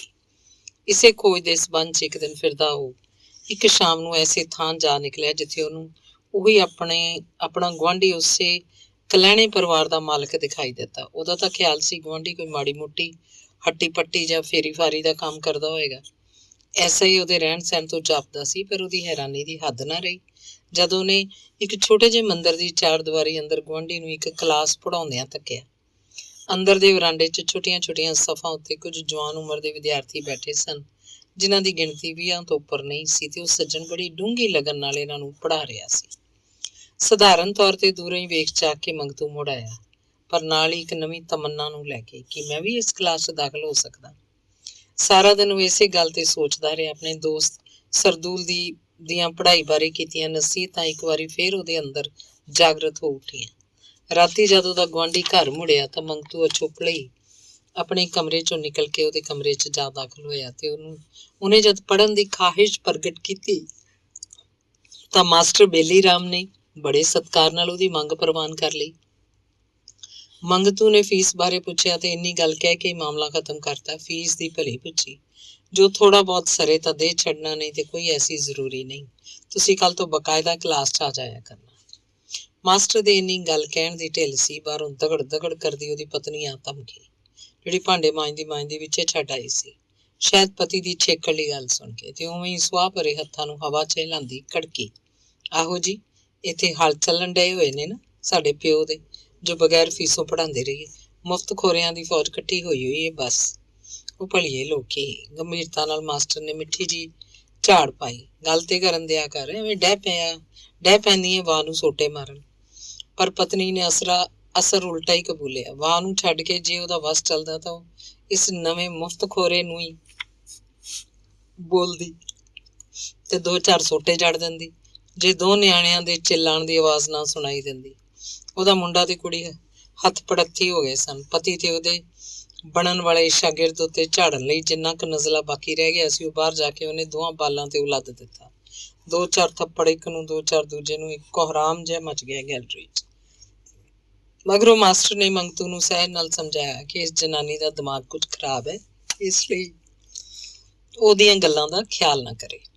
ਦੂਜੇ ਦਿਨ ਤੋਂ ਮੰਗਤੂ ਨੇ ਮਾਸਟਰ ਬੇਲੀ ਰਾਮ ਦੀ ਕਲਾਸ 'ਚ ਜਾ ਕੇ ਪੜ੍ਹਨਾ ਸ਼ੁਰੂ ਕਰਤਾ। ਫੀਸ ਵਜੋਂ 5 ਰੁਪਏ ਉਹਨੇ ਪੇਸ਼ਗੀ ਦੇ ਦਿੱਤੇ ਤੇ ਬਿਨਾਂ ਮਾਸਟਰ ਦੇ ਮੰਗਣ ਤੋਂ ਹੀ। ਅੰਗ 14। ਸਿਆਲ ਦੀਆਂ ਠੰਡਾਂ ਜਿਉਂ-ਜਿਉਂ ਉਤਰਦੀਆਂ ਆਉਂਦੀਆਂ ਯਾਤਰੀਆਂ ਦੀ ਭੀੜ ਪਤਲੀ ਪੈਂਦੀ ਜਾਂਦੀ ਸੀ। ਫਿਰ ਵੀ ਹਰਿਦੁਆਰ ਵਰਗੇ ਦੇਸ਼ ਵਿਆਪੀ ਤੀਰਥ ਉੱਤੇ ਕਾਫੀ ਰੌਣਕ ਸੀ। ਗੰਗਾ ਜਲ ਦਿਨੋਂ ਦਿਨ ਨਿਰਮਲ, ਸਵੱਛ ਤੇ ਠੰਡਾ ਹੋਈ ਜਾ ਰਿਹਾ ਸੀ। ਮੰਗਤੂ ਦੀ ਪੜ੍ਹਾਈ ਲਿਖਾਈ ਦਾ ਕੰਮ ਖੂਬ ਜ਼ੋਰ ਸ਼ੋਰ ਨਾਲ ਚੱਲ ਰਿਹਾ ਸੀ ਤੇ ਪੜ੍ਹਾਈ ਨਾਲੋਂ ਵੀ ਜਿਹੜੀ ਕੀਮਤੀ ਚੀਜ਼ ਉਹਨੂੰ ਮਾਸਟਰ ਬੇਲੀ ਰਾਮ ਪਾਸੋਂ ਮਿਲਦੀ, ਇਸੀ ਕਲਾਸ 'ਚ ਤੇ ਮਕਾਨ ਉੱਤੇ ਉਹਦਾ ਵਾਰਤਾਲਾਪ। ਮਾਸਟਰ ਬੇਲੀ ਰਾਮ ਦੀ ਅੰਤਰ-ਆਤਮਾ ਜਿਉਂ-ਜਿਉਂ ਉਹਦੇ ਸਾਹਮਣੇ ਉਗੜਦੀ ਆਈ, ਉਹਨੂੰ ਜਾਪਦਾ ਜਿਵੇਂ ਇਸ ਮਾੜੂਏ ਜਿਹੇ ਸਰੀਰ ਅੰਦਰ ਕੋਈ ਭਿਆਨਕ ਕਿਸਮ ਦੀ ਜਵਾਲਾਮੁਖੀ ਲੁਕੀ ਹੋਈ ਹੈ। ਭਾਵੇਂ ਮਾਸਟਰ ਦੀਆਂ ਸਿਧਾਂਤਕ ਤੇ ਆਦਰਸ਼ਕ ਗੱਲਾਂ ਦੀ ਅਜੇ ਉਹਨੂੰ ਪੂਰੀ ਤਰ੍ਹਾਂ ਸਮਝ ਨਹੀਂ ਸੀ ਪੈਂਦੀ, ਫਿਰ ਵੀ ਉਹ ਦਿਨੋਂ ਦਿਨ ਉਸ ਵੱਲ ਖਿੱਚੀਂਦਾ ਚਲੀ ਜਾ ਰਿਹਾ ਸੀ। ਮਾਸਟਰ ਦੀਆਂ ਕਹੀਆਂ ਹੋਈਆਂ ਗੱਲਾਂ ਦਾ ਬਹੁਤ ਸਾਰਾ ਹਿੱਸਾ ਉਹਨੂੰ ਇੰਝ ਪ੍ਰਤੀਤ ਹੁੰਦਾ ਜਿਵੇਂ ਇਹ ਉਹਦੇ ਮਨੋਭਾਵਾਂ ਦੀ ਤਰਜਮਾਨੀ ਹੋਵੇ। ਪਰ ਇੰਨਾ ਹੋਣ ਤੇ ਵੀ ਉਹਨੂੰ ਇੱਕ ਗੱਲ ਦੀ ਬੜੀ ਹੈਰਾਨੀ ਸੀ ਕਿ ਜਿਹੜਾ ਆਦਮੀ ਇੰਨਾ ਅਕਲ ਤੇ ਇਲਮ ਦਾ ਕੋਟ ਹੈ, ਜਿਹਦੀਆਂ ਦਲੀਲਾਂ ਤੇ ਯੁਕਤੀਆਂ ਪੱਥਰ ਵਰਗੇ ਦਿਲਾਂ ਅੰਦਰ ਵੀ ਰਾਹ ਕੱਢ ਲੈਂਦੀਆਂ ਨੇ, ਉਹਦਾ ਆਪਣੀ ਘਰ ਵਾਲੀ ਉੱਤੇ ਕਿਉਂ ਨਹੀਂ ਕੋਈ ਅਸਰ ਹੁੰਦਾ, ਜਿਹੜੀ ਅੱਠੇ ਪੈਰ ਉਹਨੂੰ ਵੱਢੂ ਖਾਊਂ ਕਰਦੀ ਰਹਿੰਦੀ ਹੈ। ਉਹਦੀ ਕਈ ਵਾਰ ਸਲਾਹ ਹੋਈ ਕਿ ਮਾਸਟਰ ਪਾਸੋਂ ਇਹਦਾ ਕਾਰਨ ਪੁੱਛੇ, ਪਰ ਅਜੇ ਤੱਕ ਸ਼ਾਇਦ ਉਹਦੀ ਇੰਨੀ ਡੂੰਘੀ ਸਾਂਝ ਨਹੀਂ ਸੀ ਪਈ ਕਿ ਮਾਸਟਰ ਦੀਆਂ ਘਰੋਗੀ ਗੱਲਾਂ 'ਚ ਦਖਲ ਅੰਦਾਜ਼ੀ ਕਰ ਸਕੇ। ਮੰਗਤੂ ਨੂੰ ਜਲੰਧਰ ਛੱਡਿਆਂ ਪੂਰਾ ਮਹੀਨਾ ਹੋ ਗਿਆ ਸੀ। ਇਸ ਵਿਚਾਲੇ ਅਣਗਿਣਤ ਵਾਰੀ ਉਹਨੂੰ ਸਰਦੂਲ ਦੀ ਯਾਦ ਨੇ ਸਤਾਇਆ, ਜਿਹਨੂੰ ਬਿਨਾਂ ਦੱਸਿਆ ਉਹ ਨੱਸ ਆਇਆ ਸੀ।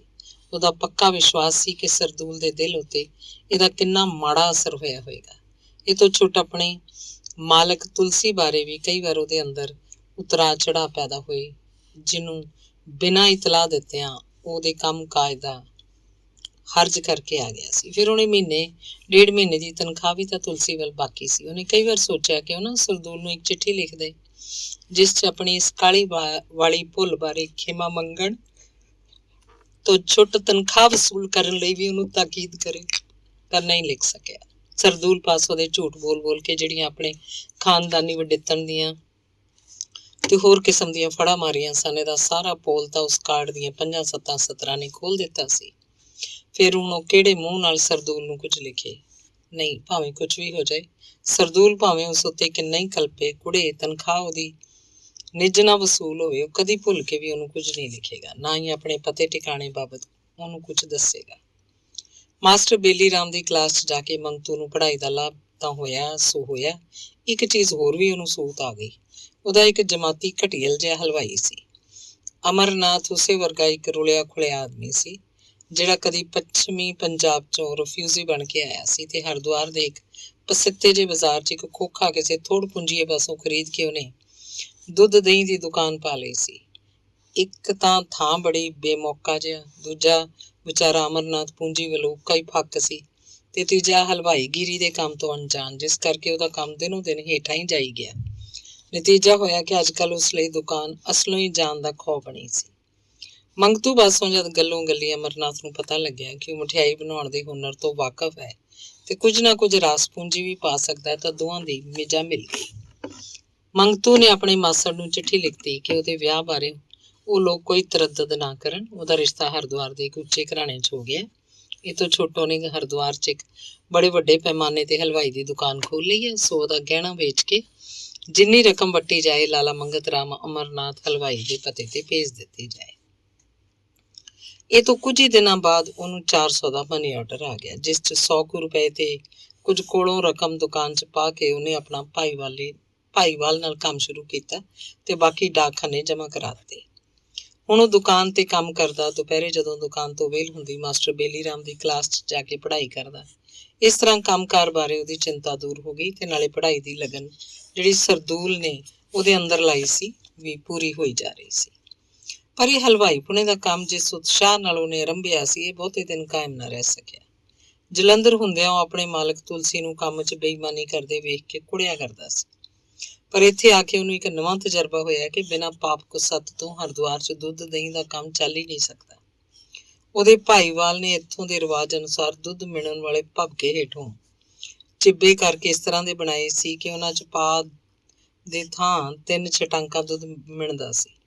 ਇਸੇ ਤਰ੍ਹਾਂ ਖੰਡ ਵਾਲੀ ਕੜਛੀ ਅੰਦਰਲੇ ਅੱਧ ਤੋਂ ਬਹੁਤੇ ਹਿੱਸੇ ਨੂੰ ਗਿੱਲੀ ਖੰਡ ਨਾਲ ਲਿਪ ਦਿੱਤਾ ਗਿਆ ਸੀ, ਜਿਹਦਾ ਫਲਸਰੂਪ ਗਾਹਕ ਦੇ ਦੁੱਧ 'ਚ ਜੇ ਕੜਛੀ ਭਰ ਖੰਡ ਪਾਈ ਜਾਏ ਤਾਂ ਮਸੇ ਚਮਚਾ ਭਰ ਉਹਦੇ ਪੱਲੇ ਪੈਂਦੀ।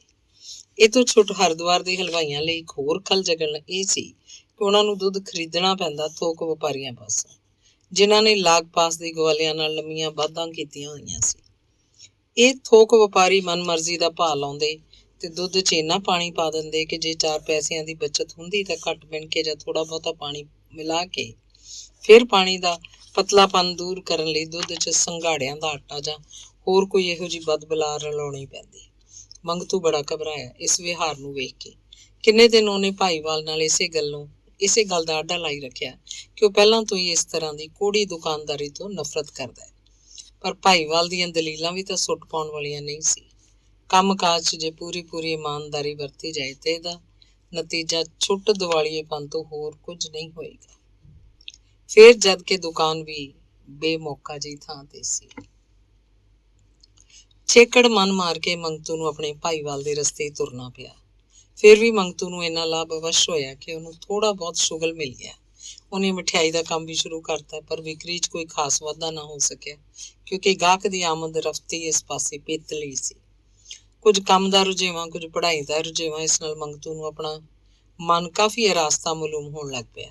ਫਿਰ ਵੀ ਜੇ ਕਦੇ ਕਦਾਈ ਕੋਈ ਪਿਛਲੀ ਯਾਦ ਆ ਕੇ ਉਹਦਾ ਮਨ ਬੇਆਰਾਮ ਕਰਨ ਲੱਗਦੀ ਤਾਂ ਝੱਟ ਪਰਨਾ ਚੁੱਕ ਕੇ ਇਸ਼ਨਾਨ ਲਈ ਹਰ ਕੀ ਪੌੜੀ ਵੱਲ ਉੱਠ ਦੌੜਦਾ, ਜਿਸ ਨਾਲ ਉਹਦੇ ਅੰਦਰ ਕੁਝ ਨਾ ਕੁਝ ਟਿਕਾਓ ਆ ਜਾਂਦਾ। ਪਰ ਅਚਾਨਕ ਹੀ ਇੱਕ ਦਿਨ ਐਸੀ ਗੜਬੜੀ ਪੈਦਾ ਹੋਈ ਜਿਹਦੇ ਅਸਰ ਨਾਲ ਗੰਗਾ ਇਸ਼ਨਾਨ ਵੱਲੋਂ ਉਹਦਾ ਨੇਚਾ ਡਾਵਾਂਡੋਲ ਹੋਣ ਲੱਗ ਪਿਆ। ਇਨੀ ਦਿਨੀ ਧਰਮਸ਼ਾਲਾ 'ਚ ਇੱਕ ਮਹਾਤਮਾ ਉਤਰੇ ਹੋਏ ਸਨ, ਜਿਨ੍ਹਾਂ ਦੇ ਬਚਨ ਸੁਣਨ ਲਈ ਮੰਗਤੂ ਰਾਤ ਵੇਲੇ 2 ਘੜੀਆਂ ਉਹਨਾਂ ਦੀ ਸੰਗਤ 'ਚ ਜਾ ਬੈਠਦਾ। ਮਹਾਤਮਾ ਦਾ ਡੇਰਾ ਥਲਵੇਂ ਹਿੱਸੇ 'ਚ ਸੀ, ਜਿੱਥੇ ਇੱਕ ਵਰਾਂਡੇ 'ਚ ਧੂਣੀ ਲਾ ਕੇ ਰਹਿ ਰਹੇ ਸੀ। ਇੱਕ ਰਾਤ ਮੰਗਤੂ ਇਸ ਮਹਾਤਮਾ ਦੀ ਧੂਣੀ ਅੱਗੇ ਬੈਠਾ ਅੱਗ ਸੇਕ ਰਿਹਾ ਸੀ। 5-7 ਬੰਦੇ ਹੋਰ ਵੀ ਮੌਜੂਦ ਸਨ। ਬਚਨ ਵਿਲਾਸ ਦੀ ਲੜੀ ਭਗਤੀ ਭਾਵ ਤੋਂ ਸ਼ੁਰੂ ਹੋ ਕੇ ਕਾਂਗਰਸੀ ਰਾਜ ਤੱਕ ਜਾ ਪਹੁੰਚੀ। ਉਸ ਤੋਂ ਬਾਅਦ ਪ੍ਰਸੰਗ ਬਦਲਦਾ ਮੌਜੂਦਾ ਮਹਿੰਗਾਈ ਤੇ ਆ ਟਿਕਿਆ। ਇਨੀ ਦਿਨੀ ਮੀਂਹ ਦੀ ਔੜ ਕਰਕੇ ਘਾਹ ਚਾਰਾ ਕਾਫੀ ਮਹਿੰਗਾ ਹੋ ਗਿਆ ਸੀ। ਖਾਣ ਪੀਣ ਵਾਲੀਆਂ ਚੀਜ਼ਾਂ ਵੀ, ਖਾਸ ਕਰਕੇ ਦੁੱਧ ਦਹੀਂ। ਸਭ ਤੋਂ ਅਨੋਖੀ ਗੱਲ ਇਹ ਕਿ ਮੀਂਹ ਲਗਭਗ ਹੋਰ ਸਾਰੇ ਸੂਬਿਆਂ 'ਚ ਪੈ ਗਏ ਸਨ, ਕੇਵਲ ਯੂਪੀ ਦਾ ਸੂਬਾ ਤੇ ਉਹ ਵੀ ਸਹਾਰਨਪੁਰ ਦਾ ਜ਼ਿਲ੍ਹਾ ਮੀਂਹ ਤੋਂ ਵਾਂਝਿਆ ਸੀ। ਰੱਬ ਦੀ ਕੁਦਰਤ, ਜਿਸ ਜ਼ਿਲ੍ਹੇ ਵਿੱਚ ਗੰਗਾ ਮਾਈ ਵਰਗੀ ਜਲ ਰਾਸ਼ੀ ਦਾ ਨਿਵਾਸ ਸੀ, ਉੱਥੇ ਹੀ ਸੋਕੜੇ ਨੇ ਲੋਕਾਂ ਦੀ ਜਾਨ ਕੰਦਲ ਕਰ ਰੱਖੀ ਸੀ। ਭਾਂਤ ਦੀਆਂ ਗੱਲਾਂ ਚੱਲ ਰਹੀਆਂ ਸੀ ਤੇ ਆਪੋ ਆਪਣੇ ਖਿਆਲ ਅਨੁਸਾਰ ਹਰ ਕੋਈ ਮੀਂਹ ਨਾ ਪੈਣ ਦਾ ਸਬੱਬ ਪ੍ਰਗਟ ਕਰ ਰਿਹਾ ਸੀ। ਕੋਈ ਕਹਿੰਦਾ ਇੰਦਰ ਦੇਵਤਾ ਕ੍ਰੋਧਵਾਨ ਹੋ ਗਿਆ, ਕਿਸੇ ਦਾ ਵਿਚਾਰ ਸੀ ਪੁਰਾਣੇ ਸਮਿਆਂ 'ਚ ਸੰਗੀਤਕਾਰ ਲੋਕ ਮੇਘ ਮਲਹਾਰ ਰਾਗ ਦੇ ਆਲਾਪ ਨਾਲ ਮੀਂਹ ਵਰਾ ਦਿੰਦੇ ਸਨ। ਪਰ ਮਹਾਤਮਾ ਦੀ ਦਲੀਲ ਦਾ ਅਸਰ ਸਭਨਾਂ ਨੂੰ ਕਾਇਲ ਕਰ ਗਿਆ। ਉਹਨਾਂ ਦੱਸਿਆ ਕਿ ਇਹ ਸਭ ਭਗਵਾਨ ਦੀ ਭਗਤੀ ਵੱਲੋਂ ਮੂੰਹ ਮੋੜ ਕੇ ਲੋਕਾਂ ਦੀਆਂ ਰੁਚੀਆਂ ਭ੍ਰਿਸ਼ਟਾਚਾਰ ਵੱਲ ਹੋ ਜਾਣ ਦਾ ਫਲ ਹੈ। ਇੱਕ ਪੰਜਾਬੀ ਬੋਲਿਆ, ਸੱਚ ਕਿਹਾ ਜੀ ਮਹਾਰਾਜ, ਇਹ ਸਭ ਸਾਡੇ ਪਾਪ ਕਰਮਾਂ ਦਾ ਫਲ ਹੈ। ਮੈਨੂੰ ਵੀ ਤਾਂ ਗੰਗਾ ਮਾਈ ਦੇ ਚਰਨਾਂ 'ਚ ਰਹਿੰਦਿਆਂ 10 ਵਰ੍ਹੇ ਹੋ ਗਏ ਨੇ। ਏਡੀ ਔੜ ਤੇ ਅਸੀਂ ਕਦੀ ਵੇਖੀ ਸੁਣੀ ਨਹੀਂ।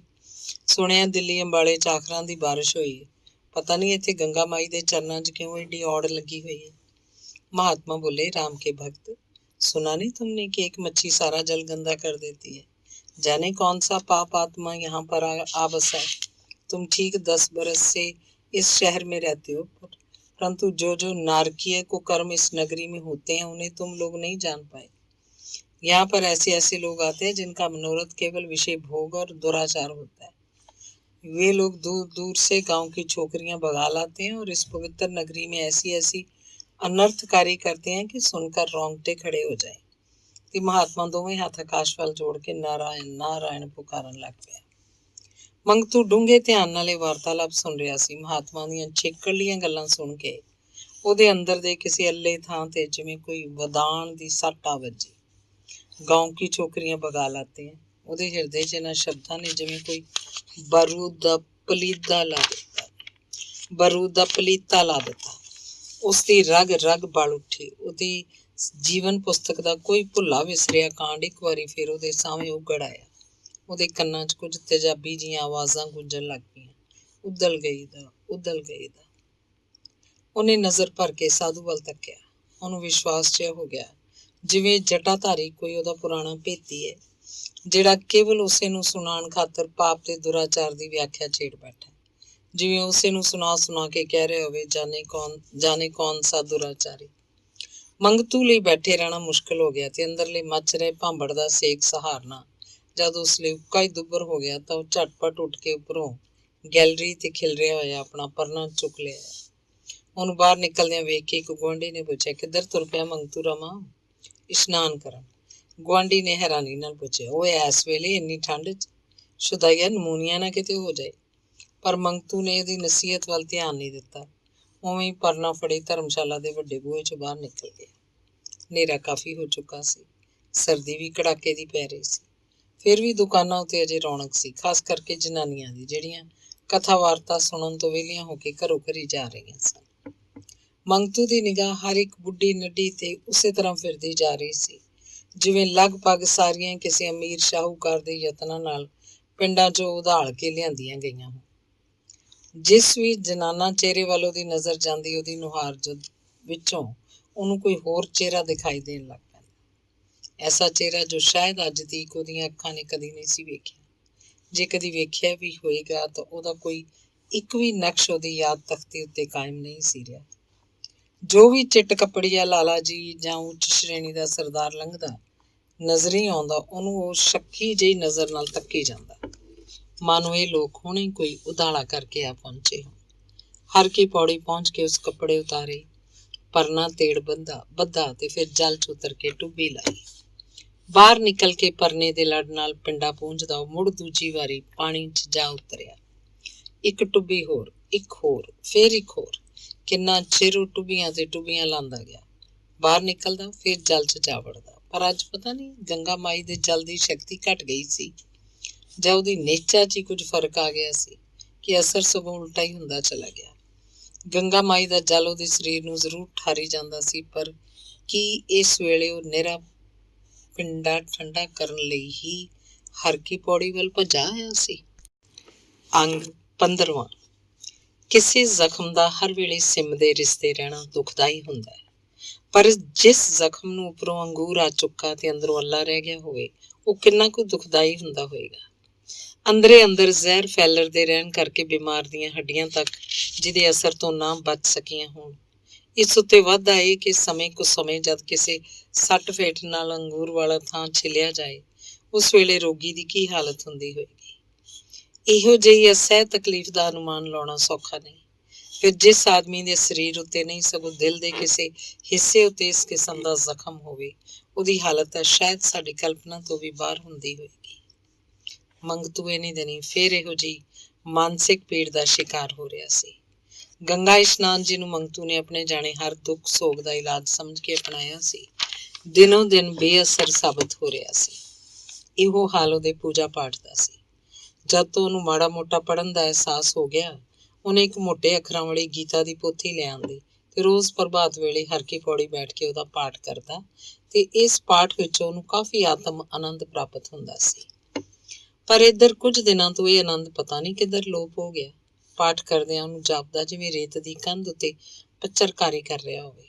ਉਹ ਸੋਚਣ ਲੱਗ ਪੈਂਦਾ, ਇਹ ਕੀ ਗੱਲ ਹੈ? ਗੰਗਾ ਦੇ ਜਲ 'ਚ ਕਿਸੇ ਨੇ ਜ਼ਹਿਰ ਘੋਲ ਦਿੱਤਾ ਜਾਂ ਪੋਥੀ ਦੇ ਵਰਕਿਆਂ ਨੂੰ ਕਿਸੇ ਭ੍ਰਿਸ਼ਟ ਕਰ ਦਿੱਤਾ ਹੈ? ਜੇ ਵੀ ਨਹੀਂ ਤਾਂ ਫਿਰ ਹੋਰ ਕੀ ਹੈ? ਸੋਚਦਿਆਂ ਛੇਕੜ ਉਹਦੀ ਸਮਝ 'ਚ ਆਇਆ, ਇਹਦਾ ਕਾਰਨ ਹੋਰ ਕੁਝ ਨਹੀਂ, ਹਰਿਦੁਆਰ ਵਰਗੀ ਪੁੰਨ ਭੂਮੀ ਉੱਤੇ ਆ ਕੇ ਜਿਹੜੀ ਉਹਨੇ ਬੇਈਮਾਨੀ ਦੀ ਕਿਰਤ ਕਰਨੀ ਸ਼ੁਰੂ ਕੀਤੀ ਹੈ, ਸਭ ਉਸੇ ਦਾ ਫਲ ਹੈ। ਕੀ ਜਾਣੀਏ ਉਸ ਪਾਸੋਂ ਦੁੱਧ ਲੈ ਜਾ ਕੇ ਕਿਸੇ ਨੇ ਪੂਜਨੀਕ ਦੇਵਤਿਆਂ ਨੂੰ ਭੋਗ ਲਵਾਇਆ ਹੋਵੇ ਤੇ ਦੇਵਤਿਆਂ ਦੀ ਵਿਸ਼ਵਦਰਸ਼ੀ ਨਜ਼ਰ ਉਸ ਵੱਲ ਮਿਲਾਵਟ ਨੂੰ ਭਾਂਪ ਗਈ ਹੋਵੇ ਤੇ ਦੇਵਤਿਆਂ ਨੇ ਉਹਨੂੰ ਸਰਾਪ ਦੇ ਦਿੱਤਾ ਹੋਵੇ ਤਾਂ ਕਿ ਮੈਨੂੰ ਇਹ ਪਾਪ ਦੀ ਕਮਾਈ ਕਰਨੀ ਛੱਡ ਦੇਣੀ ਚਾਹੀਦੀ ਹੈ। ਇਸੇ ਤਰ੍ਹਾਂ ਦੀਆਂ ਸੋਚਾਂ 'ਚ ਉਹਨੇ ਕਈ ਦਿਨ ਕਈ ਰਾਤਾਂ ਗੁਜ਼ਾਰਤੀਆਂ। ਹੱਠ ਕਰਕੇ ਮਨ ਨੂੰ ਪ੍ਰੇਰ ਕੇ ਉਹ ਪਹਿਲਾਂ ਨਾਲੋਂ ਵੀ ਜ਼ਿਆਦਾ ਪੂਜਾ ਇਸ਼ਨਾਨ ਆਦਿ ਵਿੱਚ ਪਰਿਵਰਤ ਹੁੰਦਾ, ਪਰ ਸਭ ਬੇਅਰਥ। ਇਹਨਾਂ ਦਿਨਾਂ 'ਚ ਮਾਸਟਰ ਬੇਲੀ ਰਾਮ ਨਾਲ ਉਹਦਾ ਉੱਠਣ ਬੈਠਣ ਕਾਫੀ ਖੁੱਲ੍ਹਾ ਹੋ ਗਿਆ। ਇੱਕ ਤਾਂ ਉਸਤਾਦੀ ਸ਼ਾਗਿਰਦੀ ਕਾਰਨ, ਦੂਜਾ ਗੁਆਂਢੀ ਹੋਣ ਕਰਕੇ ਵੀ। ਮਾਸਟਰਾਣੀ ਵੀ ਹੁਣ ਉਹਨੂੰ ਪਹਿਲਾਂ ਵਾਂਗ ਗਹਿਰੀ ਨਜ਼ਰ ਨਾਲ ਨਹੀਂ ਸੀ ਵੇਖਦੀ, ਸਗੋਂ ਕੁਝ ਅਪਣੱਤ ਭਰਿਆ ਵਤੀਰਾ ਕਰਨ ਲੱਗ ਪਈ ਸੀ। ਮੰਗਤੂ ਬਾਰੇ ਉਹਨੂੰ ਯਕੀਨ ਹੋ ਚੁੱਕਾ ਸੀ ਕਿ ਮੁਫ਼ਤਖੋਰ ਪੜਾਕੂ ਨਹੀਂ, ਨਾਲੇ ਇਹ ਤੋਂ ਛੁੱਟ ਮੰਗਤੂ ਕਦੇ ਕਦਾਈ ਬਚਿਆ ਖੁਚਿਆ ਦੁੱਧ ਦਹੀਂ ਉਹਨੂੰ ਦੇ ਦਿੰਦਾ ਤੇ ਕਦੇ ਕਦੇ ਉਹਦੇ ਬਾਲਾਂ ਨੂੰ ਮਠਿਆਈ ਦਾ ਡੂਨਾ ਵੀ। ਮੰਗਤੂ ਨੇ ਸੋਚਿਆ ਕਿ ਉਹ ਨਾ ਮਾਸਟਰ ਬੇਲੀ ਰਾਮ ਪਾਸੋਂ ਇੱਕ ਮਾਨਸਿਕ ਰੋਗ ਦਾ ਕੋਈ ਇਲਾਜ ਪੁੱਛਿਆ ਜਾਏ, ਪਰ ਜਿਉਂ ਹੀ ਉਹਨੂੰ ਅੰਦਰਲੇ ਕੋਈ ਗੁੱਝੇ ਭੇਦ ਖੋਲ੍ਹਣ ਦਾ ਖਿਆਲ ਆਉਂਦਾ ਕਿ ਉਹ ਦੜ ਵੱਟ ਜਾਂਦਾ। ਇਸੇ ਡੱਕਿਆਂ ਡੋਲਿਆਂ, ਬੇਦਿਲੀ ਤੇ ਉਦਾਸੀ ਦੀ ਹਾਲਤ ਵਿੱਚ ਉਹਦਾ ਵਕਤ ਬੀਤੀ ਜਾ ਰਿਹਾ ਸੀ। ਮੀਂਹ ਦੀ ਔੜ ਕਰਕੇ ਸ਼ਹਿਰ 'ਚ ਬੇਚੈਨੀ ਦਿਨੋਂ ਦਿਨ ਵੱਧਦੀ ਜਾ ਰਹੀ ਸੀ। ਅਨਾਜ ਦੀ ਮਹਿੰਗਾਈ ਦਾ ਤਾਂ ਬਹੁਤਾ ਸਵਾਲ ਨਹੀਂ ਸੀ ਉੱਠ ਸਕਦਾ, ਜਦਕਿ ਰਾਸ਼ਨ ਡਿਪੂਆਂ ਤੇ ਮਿਲੀ ਜਾ ਰਿਹਾ ਸੀ, ਪਰ ਦੁੱਧ ਦੀ ਮਹਿੰਗਾਈ ਨੇ ਲੋਕਾਂ ਦਾ ਕਾਫੀ ਤੰਗ ਕਰ ਰੱਖਿਆ ਸੀ। ਸੁੱਕਾ ਕੋਹਰਾ ਪੈਣ ਕਰਕੇ ਜੰਗਲਾਂ ਦੇ ਘਾਹ ਸੜ ਗਏ ਸਨ। ਦੁੱਧ ਦਾ ਭਾਅ 10 ਆਨੇ ਤੋਂ ਵੱਧਾ ਰੁਪਏ ਸੇਰ ਤੱਕ ਜਾ ਪਹੁੰਚਿਆ, ਉਹ ਵੀ ਨਿਰਾ ਕੰਗਾ। ਜੇ ਉਸ 'ਚ ਪਾਣੀ ਤੇ ਸਪਰੇਟੇ ਦੀ ਮਿਲਾਵਟ ਵੱਖ ਕਰਤੀ ਜਾਏ ਤਾਂ ਦੁੱਧ ਲੋਕਾਂ ਨੂੰ ਲਗਭਗ 2.5 ਰੁਪਏ ਸੇਰ ਦੇ ਹਿਸਾਬ ਪੈਂਦਾ ਸੀ। ਪਰ ਹੈਰਾਨੀ ਦੀ ਗੱਲ ਇਹ ਕਿ ਗਵਾਲਿਆਂ ਗੁਜਰਾਂ ਪਾਸੋਂ ਥੋਕ ਵਾਲੇ ਉਹੀ ਪਹਿਲੇ ਭਾਅ ਲਈ ਜਾ ਰਹੇ ਸਨ, ਲਗਭਗ 6 ਆਨੇ ਸੇਰ। ਉਹ ਲੋਕ ਬਾਦਾਂ ਦੇ ਜਕੜਬੰਦ ਵਿੱਚ ਬੰਨੇ ਹੋਣ ਕਰਕੇ ਆਪਣਾ ਦੁੱਧ ਹੋਰ ਕਿਸੇ ਪਾਸ ਵੇਚ ਨਹੀਂ ਸੀ ਸਕਦੇ, ਕਿਉਂਕਿ ਥੋਕ ਵਾਲਿਆਂ ਪਾਸੋਂ ਪੇਸ਼ਗੀਆਂ ਲਈ ਬੈਠੇ ਸੀ। ਘਾਹ ਪੱਠਾ ਅੱਤ ਦਾ ਮਹਿੰਗਾ ਹੋ ਜਾਣ ਕਰਕੇ ਇਹਨਾਂ ਲੋਕਾਂ ਦੀਆਂ ਲਵੇਰੀਆਂ ਸੁੱਕੀ ਜਾ ਰਹੀਆਂ ਸਨ। ਦੁੱਧ ਦੀ ਇਹ ਮਹਿੰਗਾਈ ਜਿੱਥੇ ਲੋਕਾਂ ਲਈ ਮੁਸੀਬਤ ਦਾ ਕਾਰਨ ਬਣੀ ਸੀ, ਉੱਥੇ ਥੋਕ ਫਰੋਸ਼ ਲਈ ਧਨ ਤਰੌਦਸ਼ੀ ਦਾ ਰੂਪ ਧਾਰ ਕੇ ਆਈ। ਇਹਨਾਂ ਦੀ ਦੁਕਾਨ 'ਚ 15 ਦਾ 30 ਮਣ ਬਣ ਕੇ ਬਾਹਰ ਨਿਕਲਦਾ। ਛੋਟੇ ਦੁਕਾਨਦਾਰਾਂ ਨੂੰ ਪਹਿਲਾਂ ਇਹ ਲੋਕ 20-22 ਰੁਪਏ ਮਣ ਦੇ ਭਾਅ ਦਿਆ ਕਰਦੇ ਸੀ, ਜੋ ਚੜ੍ਹਦਾ 30-35 ਤੇ ਫਿਰ 40 ਤੇ ਜਾ ਟਿਕਿਆ। ਛੋਟੇ ਹਲਵਾਈ ਲਗਭਗ ਸਾਰੇ ਇਸ ਵੇਲੇ ਸੰਕਟ ਦਾ ਸ਼ਿਕਾਰ ਹੋ ਰਹੇ ਸੀ। ਪਹਿਲਾਂ ਉਹਨਾਂ ਲਈ ਜੋ ਥੋੜ੍ਹੀ ਬਹੁਤ ਮਿਲਾਵਟ ਕਰਨ ਦੀ ਗੁੰਜਾਇਸ਼ ਸੀ, ਤਾਂ ਹੁਣ ਉਹ ਵੀ ਨਹੀਂ ਸੀ ਰਹੀ, ਜਦਕਿ ਥੋਕ ਫਰੋਸ਼ਾਂ ਪਾਸੋਂ ਦੁੱਧ ਕੱਚੀ ਲੱਸੀ ਬਣ ਕੇ ਉਹਨਾਂ ਦੇ ਪੱਲੇ ਪੈਂਦਾ ਸੀ। ਸਾਰੇ ਸ਼ਹਿਰ 'ਚ ਹਲਵਾਈਆਂ ਦੇ ਵਿਰੁੱਧ ਜਹਾਦ ਜਿਹਾ ਉੱਠ ਖੜੋਤਾ। ਕੰਧਾਂ ਉੱਤੇ ਇਸ਼ਤਿਹਾਰ ਲੱਗਣ ਲੱਗੇ। ਜਲਸਿਆਂ 'ਚ ਹਲਵਾਈਆਂ ਉੱਤੇ ਲਾਹਨਤਾਂ ਪਾਈਆਂ ਜਾਣ ਲੱਗੀਆਂ ਤੇ ਚਿੱਕੜ ਇਹਦਾ ਫਲ ਰੂਪ ਨਗਰ ਸਭਾ ਦੀ ਮਸ਼ੀਨਰੀ ਹਰਕਤ 'ਚ ਆਈ। ਸ਼ਹਿਰ 'ਚ ਫੜੋ ਫੜਾਈ ਦਾ ਦੌਰ ਚੱਲਿਆ। ਮਿਊਨਿਸਪਲ ਕਮੇਟੀ ਵੱਲੋਂ ਮੁਕਰਰ ਕੀਤੇ ਹੋਏ ਡਾਕਟਰਾਂ ਤੇ ਇੰਸਪੈਕਟਰਾਂ ਦੀ ਫੌਜ ਨੇ ਹਲਵਾਈਆਂ ਉੱਤੇ ਧਾਵਾ ਬੋਲ ਦਿੱਤਾ ਤੇ ਵੇਖਦਿਆਂ ਅਦਾਲਤ ਵਿੱਚ ਹਲਵਾਈਆਂ ਦੇ ਮੁਕੱਦਮਿਆਂ ਦੀ ਭਰਮਾਰ ਸ਼ੁਰੂ ਹੋ ਗਈ। ਫਾਜ਼ਲ ਮੈਜਿਸਟ੍ਰੇਟ ਹਰ ਇੱਕ ਕੇਸ ਦਾ ਫੈਸਲਾ ਪਹਿਲੀ ਜਾਂ ਹੱਦ ਦੂਜੀ ਪੇਸ਼ੀ ਤੇ ਸੁਣਾ ਦਿੰਦਾ। 100 ਤੋਂ ਲੈ ਕੇ 500 ਤੀਕ ਜੁਰਮਾਨੇ ਦੀ ਸਜ਼ਾ। ਇਸੇ ਫੜੋ ਫੜੀ ਦੇ ਸਿਲਸਿਲੇ 'ਚ ਮੰਗਤੂ ਵੀ ਗਰਦਾਨਿਆ ਗਿਆ। ਐਨ ਉਸ ਵੇਲੇ ਉਹਦੀ ਦੁਕਾਨ ਤੇ ਛਾਪਾ ਵੱਜਾ, ਜਦਕਿ ਥੋਕ ਦੀ ਦੁਕਾਨ ਤੋਂ ਦੁੱਧ ਦਾ ਭਾਂਡਾ ਲਿਆ ਕੇ ਉਹਨੇ ਕੜਾਹੀ 'ਚ ਲੱਦਿਆਈ ਸੀ। ਉਹਦੀ ਦੁਕਾਨ ਅੱਗੇ ਤਮਾਸ਼ਬੀਨਾਂ ਦਾ ਹਜੂਮ ਇਕੱਠਾ ਹੋ ਗਿਆ। ਦੁੱਧ ਟੈਸਟ ਕਰਨ ਤੋਂ ਬਾਅਦ ਜਦ ਸਾਬਤ ਹੋਇਆ ਕਿ ਇਸ 'ਚ 20% ਪਾਣੀ ਤੇ 10% ਸਪਰੇਟਾ ਹੈ, ਤਾਂ ਨਾ ਕੇਵਲ ਉਹਦਾ ਚਲਾਨ ਲਿਖ ਲਿਆ ਗਿਆ, ਸਗੋਂ ਉਹਦੀ ਬੇਇੱਜ਼ਤੀ ਵੀ ਦਿਲ ਖੋਲ੍ਹ ਕੇ ਕੀਤੀ ਗਈ। ਇੱਕ ਭਾਰੀ ਹਜੂਮ ਦੇ ਅੱਗੇ ਲਾ ਕੇ ਮੰਗਤੂ ਨੂੰ ਥਾਣੇ ਲਿਜਾਇਆ ਗਿਆ। ਜਿਉਂ-ਜਿਉਂ ਥਾਣਾ ਨੇੜੇ ਆਈ ਗਿਆ, ਤਮਾਸ਼ਾ ਵੇਖਣ ਵਾਲਿਆਂ ਦਾ ਰਸ਼ ਪੈਰੋਂ ਪੈਰ ਵੱਧਦਾ ਚਲਾ ਗਿਆ। ਲੋਕ ਉਸ ਉੱਤੇ ਲਾਹਨਤਾਂ ਤੇ ਗਾਲਾਂ ਦੀ ਵਿਛਾੜ ਕਰ ਰਹੇ ਸੀ। ਥਾਣੇ ਵੱਲ ਤੁਰੇ ਜਾਂਦਿਆਂ ਮੰਗਤੂ ਨੂੰ ਮਹਿਸੂਸ ਹੋ ਰਿਹਾ ਸੀ ਜਿਵੇਂ ਉਸ 'ਚ ਜਾਨ ਉੱਕਾ ਬਾਕੀ ਨਹੀਂ ਰਹੀ, ਕੇਵਲ ਉਹਦੇ ਪਿੰਜਰ ਨੂੰ ਲੋਕ ਧੂਈ ਲਿਜਾ ਰਹੇ ਹਨ। ਉਹ ਦਿਲ ਹੀ ਦਿਲ ਟਾਕਰਾ ਕਰੀ ਜਾ ਰਿਹਾ ਸੀ ਆਪਣੇ ਨਾਲ ਹੋਈਆਂ ਪਿਛਲੀਆਂ ਬੇਇੱਜ਼ਤੀਆਂ ਦਾ। ਸੋਚ ਰਿਹਾ ਸੀ, ਇੰਨੀ ਬੇਹਰਮਤੀ ਤਾਂ ਮੇਰੇ ਉਸ ਭੈਂਸੇ ਸਰਦਾਰ ਨੇ ਵੀ ਨਹੀਂ ਸੀ ਕੀਤੀ, ਨਾ ਹੀ ਤੁਲਸੀ ਹਲਵਾਈ ਨੇ। ਮੁਕੱਦਮੇ ਦਾ ਫੈਸਲਾ ਦੂਜੀ ਪੇਸ਼ੀ ਤੇ ਸੁਣਾ ਦਿੱਤਾ ਗਿਆ। 200 ਰੁਪਏ ਜੁਰਮਾਨਾ। ਤੇ ਉਹ ਥੋਕ ਫਰੋਸ਼ ਜਿਹੜੇ ਅਸਲ ਮੁਜਰਮ ਸਨ, ਉਹਨਾਂ ਦੀ ਵਾਹ ਵੱਲ ਕਿਸੇ ਨਾ ਤੱਕਿਆ। ਕਿਸੇ ਇੱਕਾ ਦੁੱਕਾ ਪਾਸੋਂ ਜੇ ਪੁੱਛ ਪੜਤਾਲ ਹੋਈ ਵੀ ਤਾਂ ਉਹ ਲੋਕ ਇਹ ਕਹਿ ਕੇ ਸਾਫ਼ ਬਚ ਗਏ ਕਿ ਸਾਡਾ ਇਸ 'ਚ ਕੀ ਦੋਸ਼, ਅਸੀਂ ਤਾਂ ਜਿਹੋ ਜਿਹਾ ਮਾਲ ਬਾਹਰੋਂ ਗਵਾਲਿਆਂ ਪਾਸੋਂ ਆਉਂਦਾ ਹੈ ਅੱਗੋਂ ਹਲਵਾਈਆਂ ਨੂੰ ਮਿਣ ਦਿੰਦੇ ਹਾਂ। ਤੇ ਫਿਰ ਪੜਤਾਲੀਆ ਮਹਿਕਮਾ ਹਲਵਾਈਆਂ ਵੱਲੋਂ ਵਿਹਲਾ ਹੋ ਕੇ ਗਵਾਲਿਆਂ ਦੇ ਮਗਰ ਪੈ ਗਿਆ। ਉਹਨਾਂ ਲੋਕਾਂ ਨੂੰ ਵੀ ਫੜ ਕੇ ਖੂਬ ਮੋਟੇ ਜੁਰਮਾਨੇ ਕੀਤੇ ਜਾਣ ਲੱਗੇ। ਸ਼ਹਿਰ ਦੇ ਆਮ ਲੋਕੀ ਜਿਹੜੇ ਉਤਲੀ ਸਤ੍ਹਾ ਤੋਂ ਵੇਖ ਕੇ ਹਰ ਗੱਲ ਦਾ ਅੰਦਾਜ਼ਾ ਲਾਉਣ ਦੇ ਆਦੀ ਹੁੰਦੇ ਨੇ, ਨਗਰ ਸਭਾ ਦੀ ਇਸ ਜਨਤਾ ਨਿਵਾਜ਼ੀ ਦੇ ਕਾਰਨਾਮੇ ਉੱਤੇ ਨਿਹਾਲ ਹੋ ਗਏ। ਉਹਨਾਂ ਨੂੰ ਵਿਸ਼ਵਾਸ ਸੀ ਕਿ ਹਲਵਾਈਆਂ ਤੇ ਗਵਾਲਿਆਂ ਦੀ ਇਹ ਦੁਰਗਤ ਜ਼ਰੂਰ ਕਾਰਗਰ ਸਾਬਤ ਹੋਏਗੀ, ਜਿਹਦਾ ਫਲ ਰੂਪ ਹੁਣ ਸ਼ਹਿਰ 'ਚ ਖਾਲਸ ਤੇ ਸਸਤਾ ਦੁੱਧ ਮਿਲਿਆ ਕਰੇਗਾ। ਪਰ ਉਹਨਾਂ ਦੀ ਇਹ ਆਸ ਮ੍ਰਿਗ ਤ੍ਰਿਸ਼ਨਾ ਹੀ ਸਾਬਤ ਹੋਈ। ਨਤੀਜਾ ਜੇ ਕੋਈ ਹੋਇਆ ਤਾਂ ਇਹ ਕਿ ਨਗਰ ਸਭਾ ਨੂੰ ਜੁਰਮਾਨਿਆਂ ਵਜੋਂ 40-50 ਹਜ਼ਾਰ ਦੇ ਲਗਭਗ ਰਕਮ ਪ੍ਰਾਪਤ ਹੋ ਗਈ, ਤੇ ਜਾਂ ਇਹ ਕਿ ਸ਼ਹਿਰ ਦੇ ਕਈ ਛੋਟੀ ਸ਼੍ਰੇਣੀ ਦੇ ਹਲਵਾਈ ਕਾਰੋਬਾਰ ਛੱਡ ਕੇ ਭੱਜ ਗਏ।